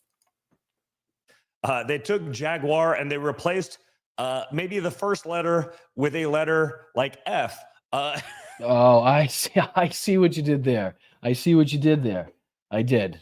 I hope everybody caught that, because he's trying to make Jaguar into a bigoted slur, is what he's trying to make that into. So he wants you to replace the J with an F. Very clever. Very, very clever from the people in the Rumble chat. Surprised they had the brain power to even figure that one out. But for Don Jr. to not only acknowledge it in his chat, but celebrate it, goes to show you exactly how much of a piece of shit Donald Trump Jr. and his followers are. I'm not allowed to condone that or laugh at it. But I'm not allowed to laugh at it or condone it, but I'm going to say it on my live stream. I'm going to repeat it, and I'm going to say it again. This is like when Donald Trump says, the guy in the front row called Chris Christie a fat pig. And I said, don't call Chris Christie a fat pig. He is not a fat pig. Basically, just so he has the opportunity to call Chris Christie a fat pig 75 fucking times, but make it seem like he was telling another person not to say it. This is what's going on here. This is, I'm not allowed to call that out and condone it, but I am going to repeat it. I am going to call it out of my chat and now bring it onto my live stream. But I'm not condoning it or laughing at it in any way, because I'm not a child. I'm going to get in trouble. You should, more like a punch in the nose. Hypothetically, politically, allegedly. Sorry, you two. But not going to lie, that's pretty funny, folks. No, not at all, really. Not unless you're fucking 2 brain cells short of a fucking Christmas party. If you replace the J with an F, that's what they did. And he's going to repeat it again. Oh, yep. Because he doesn't think his followers aren't quick enough to get that one. So he's got to not only repeat it once, but he's going to repeat it twice. Because everybody in the chat's probably like, I don't get it. I don't understand. It's a J, though, not an F. What does that mean? Explain. Did not me. Okay, not me. I am not. But I can laugh at this. You can. Just makes you a fucking douchebag. That's all it does. Just makes you a blatant, bigoted piece of shit douchebag motherfucker. I would pay big money to get fucking trapped in an elevator with Don Jr. And someone took some of it and just went jag off. Oh, he said jag off.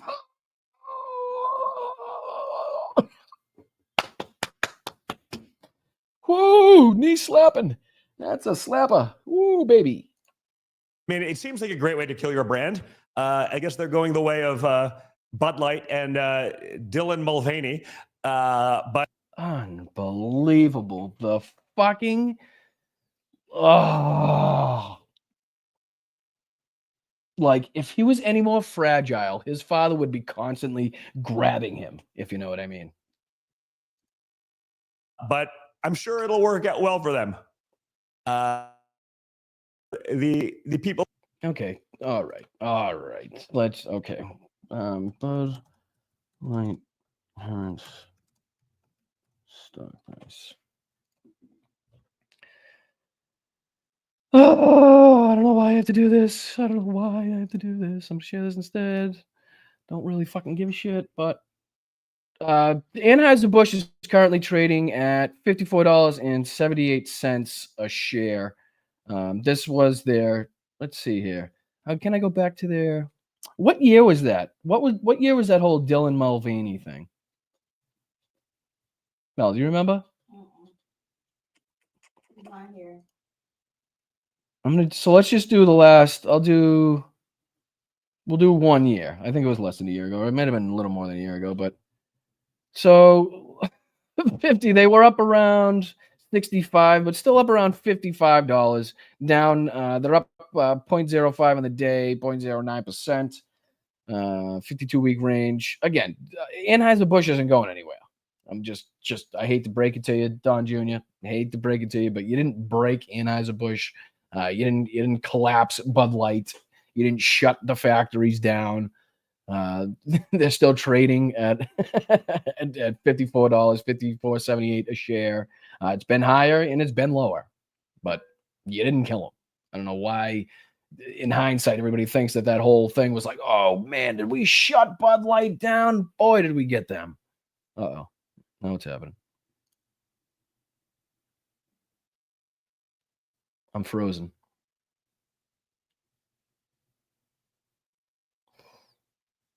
One second. Yeah, nothing's working. I'm gonna come back. I can hear it moving. There you go. Nothing's wrong with that line. Oh. No, I think the computer is just slow for a sec. All right, here we go.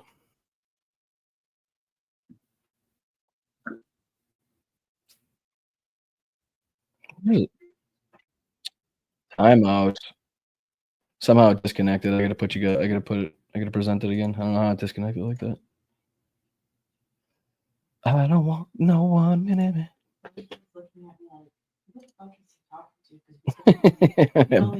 Bowie doesn't know who I'm talking to. I don't either. There we go. Sorry. Important enough to reform the insanity in government, we also have to make sure we do it in corporate America and corporations around the world. Finally, do you remember Jussie Smollett? He's the actor. Oh, geez. Here we go. There was one other thing I think he mentioned. Remember? Hold on. Let me see if I can scroll forward and it'd save you a little bit of Don Jr.'s insanity. He was talking to... Oh, let's just hop in anyway. Screw it. Hop in anyway. We'll deal with the commercials. Play. For anyone struggling with deteriorating vision, do not have another oatmeal before you see this. Did you willingness to get in there and not be swayed by the nonsense? Where else would you see him effective?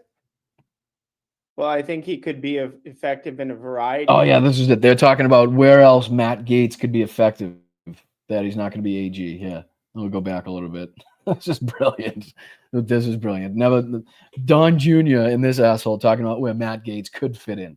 2015, down from the time he went down the escalator, Trump's big battles were against the corrupt swamp establishment within the GOP, and to some degree, the most. And we have time to finish that. To expose some of these things. Where would you think, someone of his, just frankly, willingness to get in there and not be swayed by the nonsense? Where else would you see him effective? Well, I think he could be effective in a variety of positions. This is just speculation, which is probably not my place to do, but I think a role in the Senate could be very interesting. I think a role in Matt Gaetz is Senate. That's just what we need. He didn't do enough damage. Didn't do enough damage in the House, but he definitely needs to be senator. Unbelievable. These people do they hear themselves talking? Like, let's see how he justifies this. I'm dying. Position, which is not mutually exclusive, but something like DOJ transition is very important. Having a major voice in terms of staffing of that organization. I think he has the capability and the acuity to do so. I think there are a lot of interesting things, even if we start to get more creative than that, of special roles for someone like him with, like you were saying earlier, and I think this is another lesson from the first time around, is that it's a very special thing, that Venn diagram intersection between... I'm sorry, is this guy streaming from his bathroom? Is that a shower curtain behind him? Hold on. That's a mirror Is that a shower curtain or a window? Oh, it's just a window thing. I'm gonna say, I don't know if I'm trusting anybody streaming from their bathroom. He is in his bathroom, right?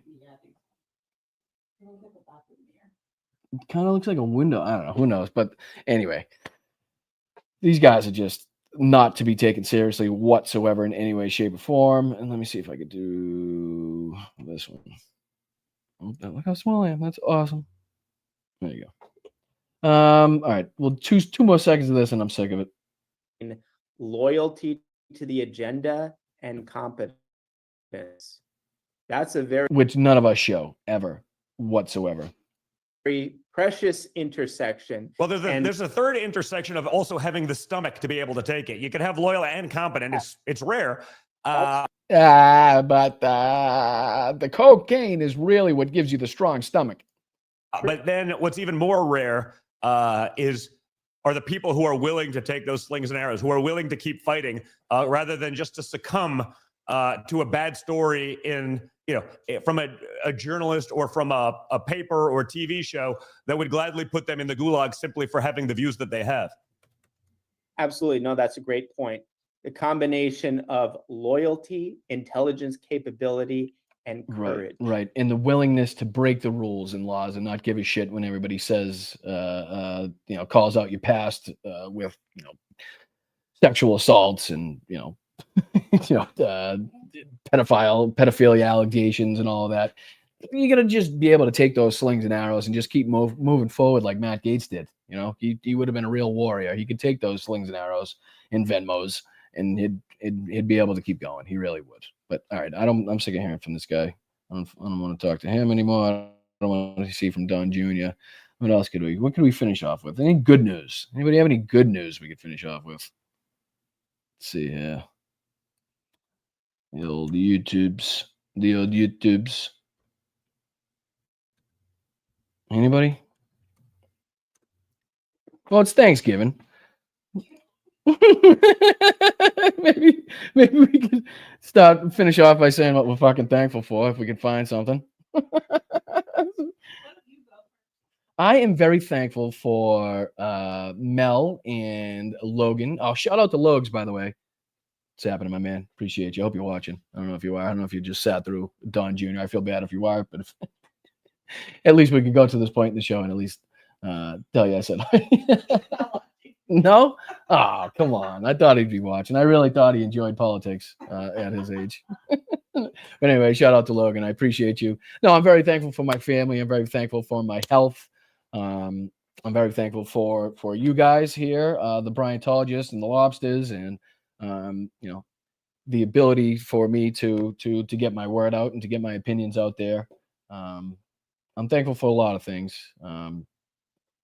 Too many to list, obviously, on this show. I know that, but yeah, I'm very thankful for everything that I have in my life, and as crazy as things are going to be, I'm thankful that I have the ability to still be here in the fight, and again, the ability to get my voice out and to hopefully show people the truth and what's really going on in the background. To tell you the truth. But yeah, hold on. Let me see if I can do this. There was one other thing. I don't know if I'm going to be able to find it, though, because I'm never good at finding things when I want. Oop, stop. Back. What? That commercial just said if your pee slips out easily, it's because you're small. Swear to God. Weirdest commercial I've ever heard in my life. I don't know what that means. I don't know what that's a commercial for. I don't know what they're selling me. Oh yeah, Logan's channel, Panhat VR. Check that out if you can subscribe.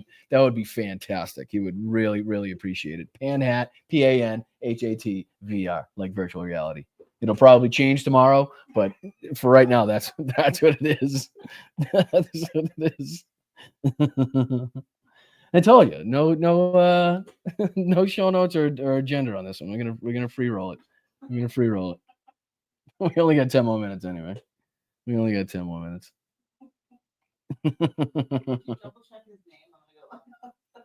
Which night? I'm gonna double check his name. If it's still Panhat.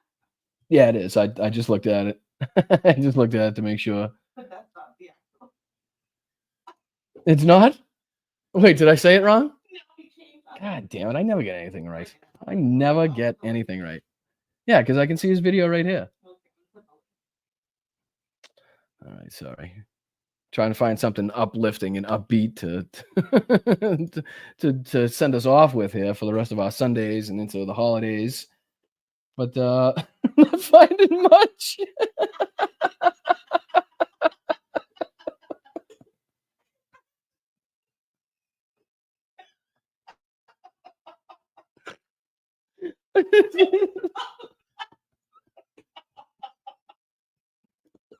I'm not finding much.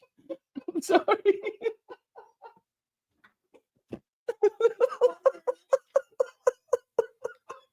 I was hoping there was just gonna be something right there that I could just click on. That would be like, listen, this is good. Everything's like fucking Putin, missiles, AG, Trump, fucking death, fire and brimstone, fucking the world at war. Like, the U.S. crumbles as Trump's cabinet picks take hold. Jesus Christ. Unreal.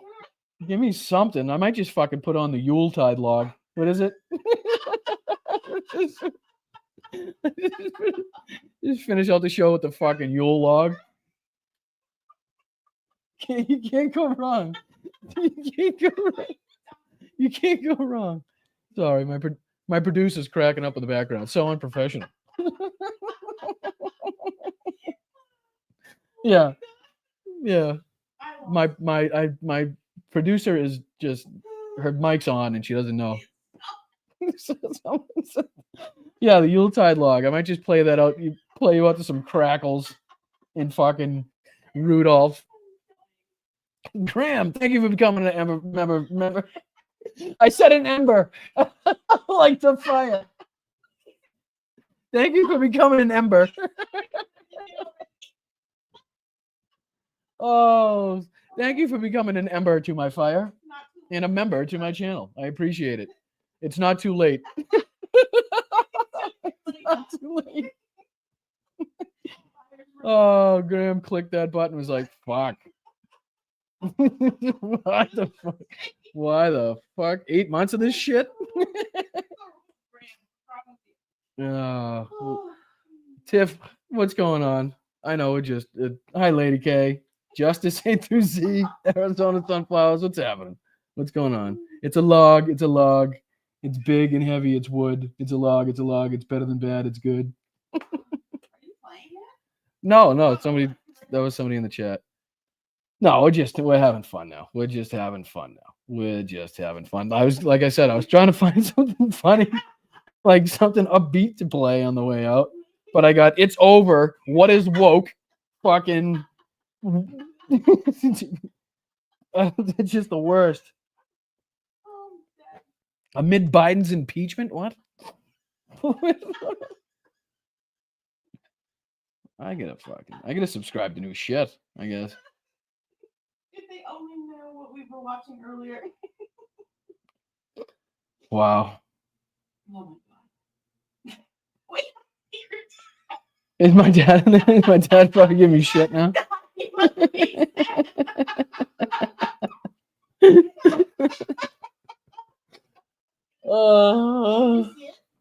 No, I missed it. Hold on. I bet they'd never believe us if we told them that we were setting this up like 37 seconds before I hit go live.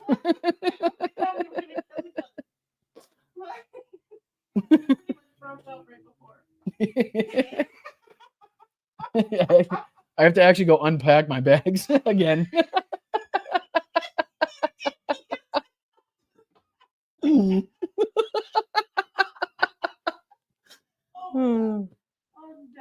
Fucking Christ. Thank you, Jerry. Appreciate you guys. What are they watching right now? Nothing, me. Just being an idiot. Everybody's watching me be an absolute asshole. It's the most people have had the whole time. Wait, you don't have a thing going right now?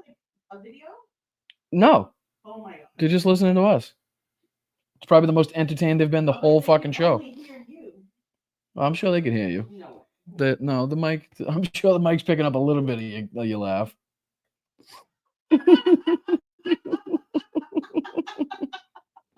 Oh boy. All right, what can we play out with? Gotta be something. I mean, something upbeat would be great. Something positive. I'm on YouTube and Googling. I've looked at every website possible. There's not a positive story to be had. It's just not. It's not here. Today's not the positive day, I guess. I'm looking at Ben Shapiro says it's a sin to be gay. I tried, but nothing. That's 4 days ago. I got nothing. Why'd you read that out loud? I got nothing. Brainwashed college student gets his eye open to the left's deception. What Trump can do on day one? No. Well, I'm gonna let you. I'm gonna let you enjoy the rest of your Sunday. I do appreciate you hanging with me and sticking with me. It's been crazy actually with the travel and trying to make sure I have all the equipment to set this up. It's not. I really, all jokes aside, I do appreciate Mel with all help. You met Chuck Woolery? That's random. Oh, Amy says we are the positive story. Thank you, Amy. Appreciate you. Yeah, right. It's because the cameras are on at the right time. Before that, it was like, get this fucking chair. Shut the fuck up. Does this fucking light work, you asshole? You have my fucking mouse. I can't do shit.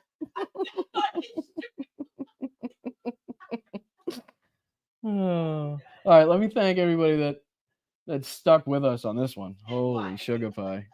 Sugar pie honey bunch. Graham, thank you so much. Lorena Bobbitt from Men's Health Coordinator. Oh, geez. Actually, hold on. That's actually something that's a good, thank you. Thank you. Hold on. That was good. So you gave me an idea. We can go out on this. Let me put this up here. I'm going to do this. We'll go to Blue Sky. I had a couple. I feel like I had at least one funny one up there. Let me see if I can find it. Oh yeah, don't forget to check out my conversation with Ken Harbaugh too. Yeah, we got breaking. Trump names Bill Cosby, Harvey Weinstein, Danny Masterson, Kevin Spacey, and Roger Ailes to his administration production team. And then what was the other one? Breaking. Trump nominates Jerry Sandusky and Larry Nassar to watch over kids in sports. So bad, but hey, if we can't laugh, we're gonna go crazy. We're already crazy, but we probably still have to laugh at the same time. Tonight? Hold on, let me go back. Yeah, well, we'll definitely post a link. Benny and Diane, a little live concert action tonight. I caught a little bit of Diane's last live show. So yeah, make sure to check that one out. Let's see. So thank you very much to Graham. Thank you very much to Patrick for gifting 5 memberships. Thank you so much for Gino for being a member for 8 months. Sorry, this was a little different than the rest of the episodes, but you know, it is what it is. I think you guys like seeing the real side a little more anyway. Thank you, Midas Mel, for becoming a new member. Whoever that is, you're fantastic. I really do appreciate you joining the crew. You're going to be an integral part of this this whole thing. She could literally walk and kick the cord out of the wall and shut this whole shit down. Oh, you also gifted 5 memberships? Thank you. Appreciate that. I love you. Ricky, thank you so much for the gifted 5. Let's see here. Nick Rich, I'll catch up later. No problem, Nicholas. I appreciate you being here, brother. Thank you for the contribution. Whenever you guys get the chance to watch up, I know it's football day. I know it's Sunday if you guys do stuff with your family. So probably something you could watch Sunday night, whenever you want to watch it. But I do appreciate you joining. Tobias, thank you so much for the 25. Happy pre-birthday, Brian. You're the man, dude. You're the man. I really do appreciate it. Hope you guys have a wonderful Thanksgiving. Patrick, again, happy birthday, Brian. Thank you so much. See, BRICS is cornering 40% of the world grain markets. That's why Putin wants Ukraine. They want more food control. Can't disagree with you there, Siha. Thank you for the happy birthday. I do appreciate it. Carl Jacobson, thank you for the happy birthday and the 5 gifted.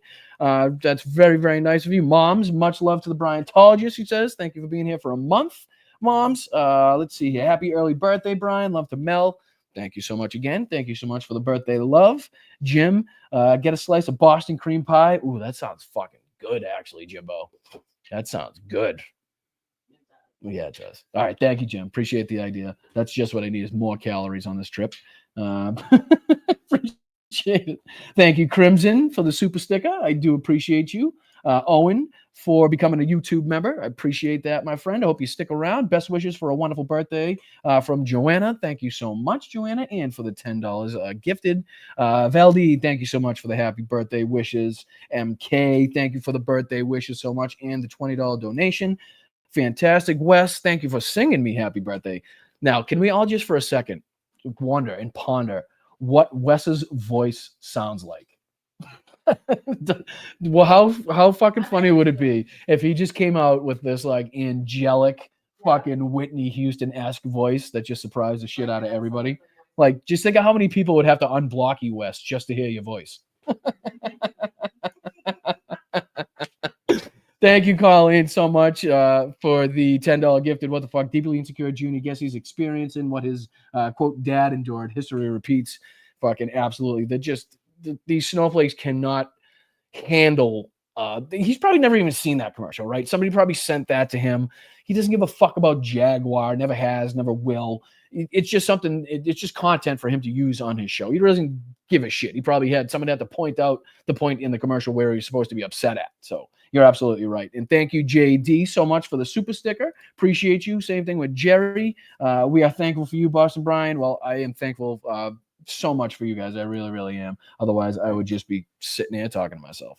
Graham, thank you so much. Sheldon, thank you so much. Bruins dad. Oh, that's not how that was supposed to go. Gummies, Boston. Oh, because we're laughing. No, it's funny enough. We're in California, but no gummies.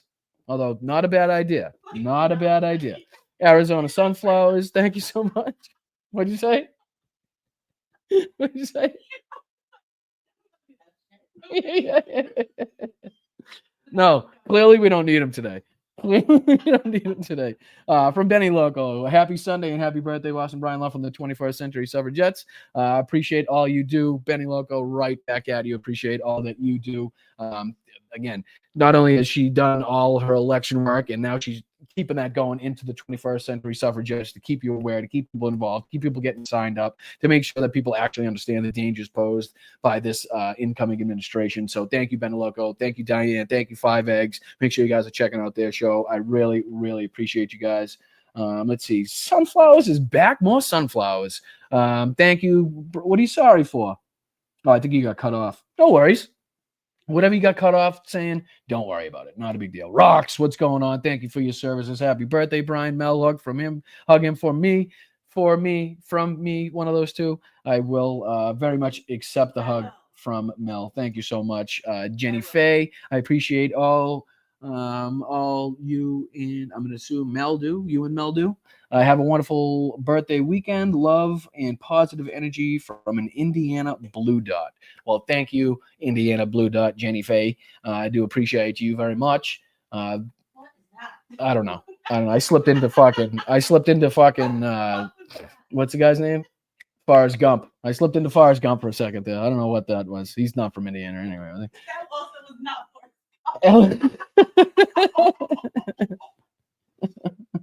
Anyway, but the blue dots in the red states are going to be some of the people that we need to support and love and give options to and our attention to the most. They're also some of the most important people in their areas because really kind of the only people that can be face to face with the people in their community and try to get the message across. So hugely important. So I appreciate you being here. I appreciate you, continuing in this fight, Jenny Faye. Really do. Thank you, Tiff, for the happy early birthday. I will send Mel love from you. Thank you, Mark, for the 5 gifted. Thank you, Melissa, for the happy birthday and for the 4 months. I really do appreciate it. And Becky, thank you for the happy birthday. Keep spreading the truth. Well, thank you very much, Becky, for being here for 7 months as a member. You are the best. And Julie, for the $10 super sticker. I really do appreciate you guys. Kind of a wacky ending to what was, I don't know, a travel show. It's a travel show. You know, sometimes I'm just happy that the internet worked. I'm happy that it didn't drop. I'm happy that you could hear me. Other than that, you know, we could figure it out. Everything else went pretty well. So I do appreciate it. Thank you for your help. Huh? It's our anniversary? It's our anniversary. Today? Now, way to make me look like an idiot now that I don't know. We have a few days, I think. I think it's a couple days till we have that. But I hope you guys have a wonderful Thanksgiving. Make sure you guys join me for the Thanksgiving Zoom tonight. If you're a Patreon member or a YouTube member, you'll be given access to the link for that. I will send that out shortly. Otherwise, you guys go enjoy the rest of the football, the rest of your Sunday, and the rest of your week. I do appreciate Arizona with the late $1 super sticker. Thank you so much, Arizona, for closing us out. I do appreciate it. Benny Loco, it's my passion. Yeah, it's something that you're very obviously passionate about, Benny. Like I think everybody can see that, and everybody thanks you for that. So appreciate it. It's very evident to people how much this means to you. But yeah, so Rocks, Bruin's dad, he's calling me a dumbass. I said it wrong again. Oh Jesus, what a dummy! What a dummy. Instead of saying Bruins Brian, I keep saying I'm ending this. If I stay on anymore, I'm going to dox myself. Fucking Christ sakes. I'll probably put up my social on the screen if I stay here any longer. Oh, let me get this one. I love you guys. I'm out. Pull the plug. It's a wrap. Pull it. It's one of these buttons. Hold on. I think it's this one. No, it's this one. No, this one? Hey, you got a little chubby going there. Damn it, not that He one. says, This one. wrecked him, damn near killed him. Nope. Not yet. I'm gonna do this. I'm gonna drop the power breaker. No, don't do that. Bye, guys. I'll see you.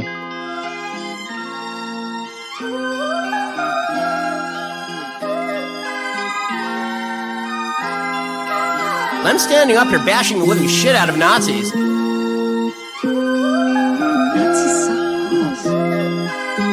Fucking Nazis. There's no way we are going to allow a con artist to take over the conservative movement, and Donald Trump is a con artist. I can just tell you that a con artist is about to take over the Republican Party and the conservative movement, and we have to put a stop to it. He's always calling me Little Marco. And I'll admit, a guy, he's taller than me, he's like 6'2", which is why I don't understand why his hands are the size of someone who's 5'2". He's always calling me... He builds the wall the way he built Trump Towers. We'll be using illegal immigrant labor to do it. For the rest of my life, I have the curse that I have little hands. Little hands. He referred to my hands. If they're small, something else must be small. In the hell was that all about? I'm just dandy. I got a bowl of chocolate pudding in my underpants. It feels so lovely to be here tonight. What a beautiful out. Give yourselves a round of applause. You're so lovely. Everyone's so lovely. China has total respect for Donald Trump and for Donald Trump's very, very large brain. They're just getting acclimated. You know what that means, acclimated? People came in illegally from 168 different countries. Most people don't know there's that many countries. There's more than that in the world. And you'll have a group of Venezuelan killers, street gangs, occupying the town with MK-47s. I know there's a fly. I wonder where the fly came from. And you'll have a group of Venezuelan killers, street gangs, occupying the town with MK-47s. I know that gun very well. I got to know it very well. Water coming here is dead. They're eating the dogs, the people that came in. They're eating the cats. They're eating the pets of the people that live there. Kamala Harris, you know, it's interesting. Nobody really knows her last name. If you ask people, do you know what her last name is? Nobody has any idea what it is. Harris. It's like Harris. I don't know. How the hell did this happen? You know, he wanted to debate. If we didn't have a debate, he'd still be there. Can you imagine if we didn't have a debate? Why the hell did I debate him?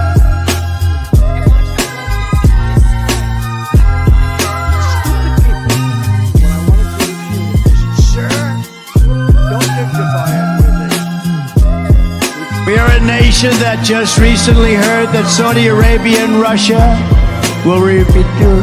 All I know about magnets is this. Give me a glass of water. Let me drop it in the magnet. What uranium is, right? This thing called nuclear weapons and other things. Like lots of things are done with uranium, including some bad things.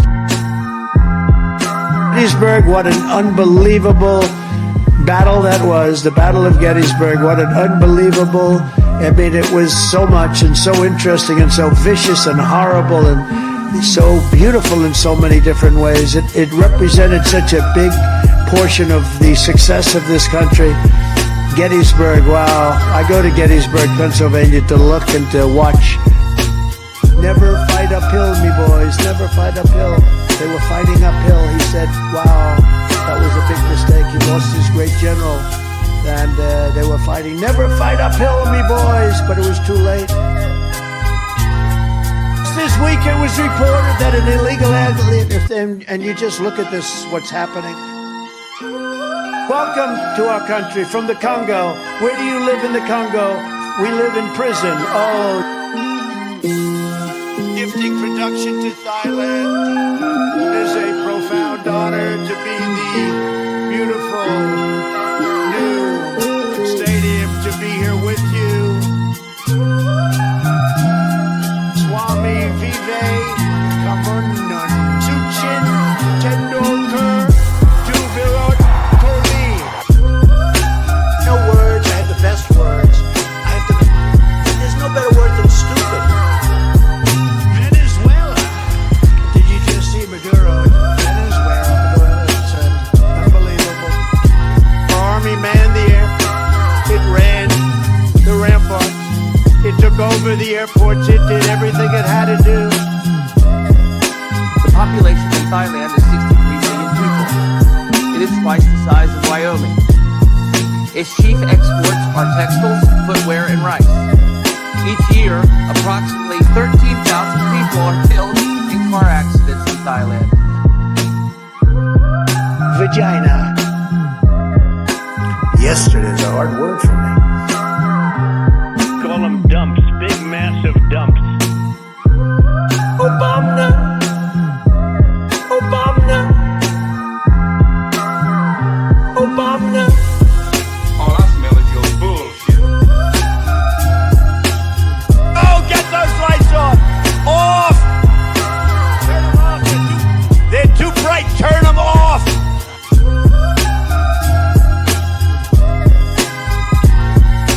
I'm just an average guy who read public documents where the elite said they were going to enslave us and destroy America, and I'm not going to be like yuppies come and deny the threat to my country.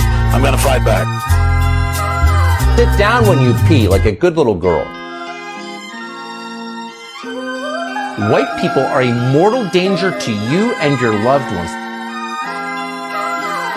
Is there anything worse than white people? Man, I ain't falling for no banana in my tailpipe. Donald Trump says jump 3 feet high and scratch your head. We all jump 3 feet high and scratch our heads. My superpower is being honest. I will eat my neighbors. I'm here to date your 6-year-old. Dumb fucks. They're the dumbest fuck. Cacophony. A crescendo. A finale. A coup de grace.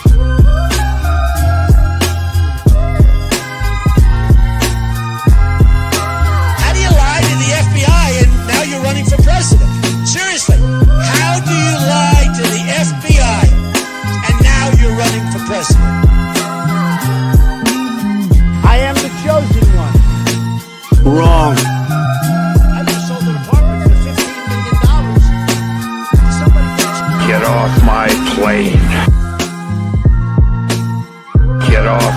plane. I didn't say mud, I said crud. You fall into some crud or something? Taking it back to Nevada where he's wanted for banging horses. Taking it back to Nevada where he's wanted for banging horses. Taking it back to Nevada where he's wanted for banging horses. The big, fat, sloppy United States.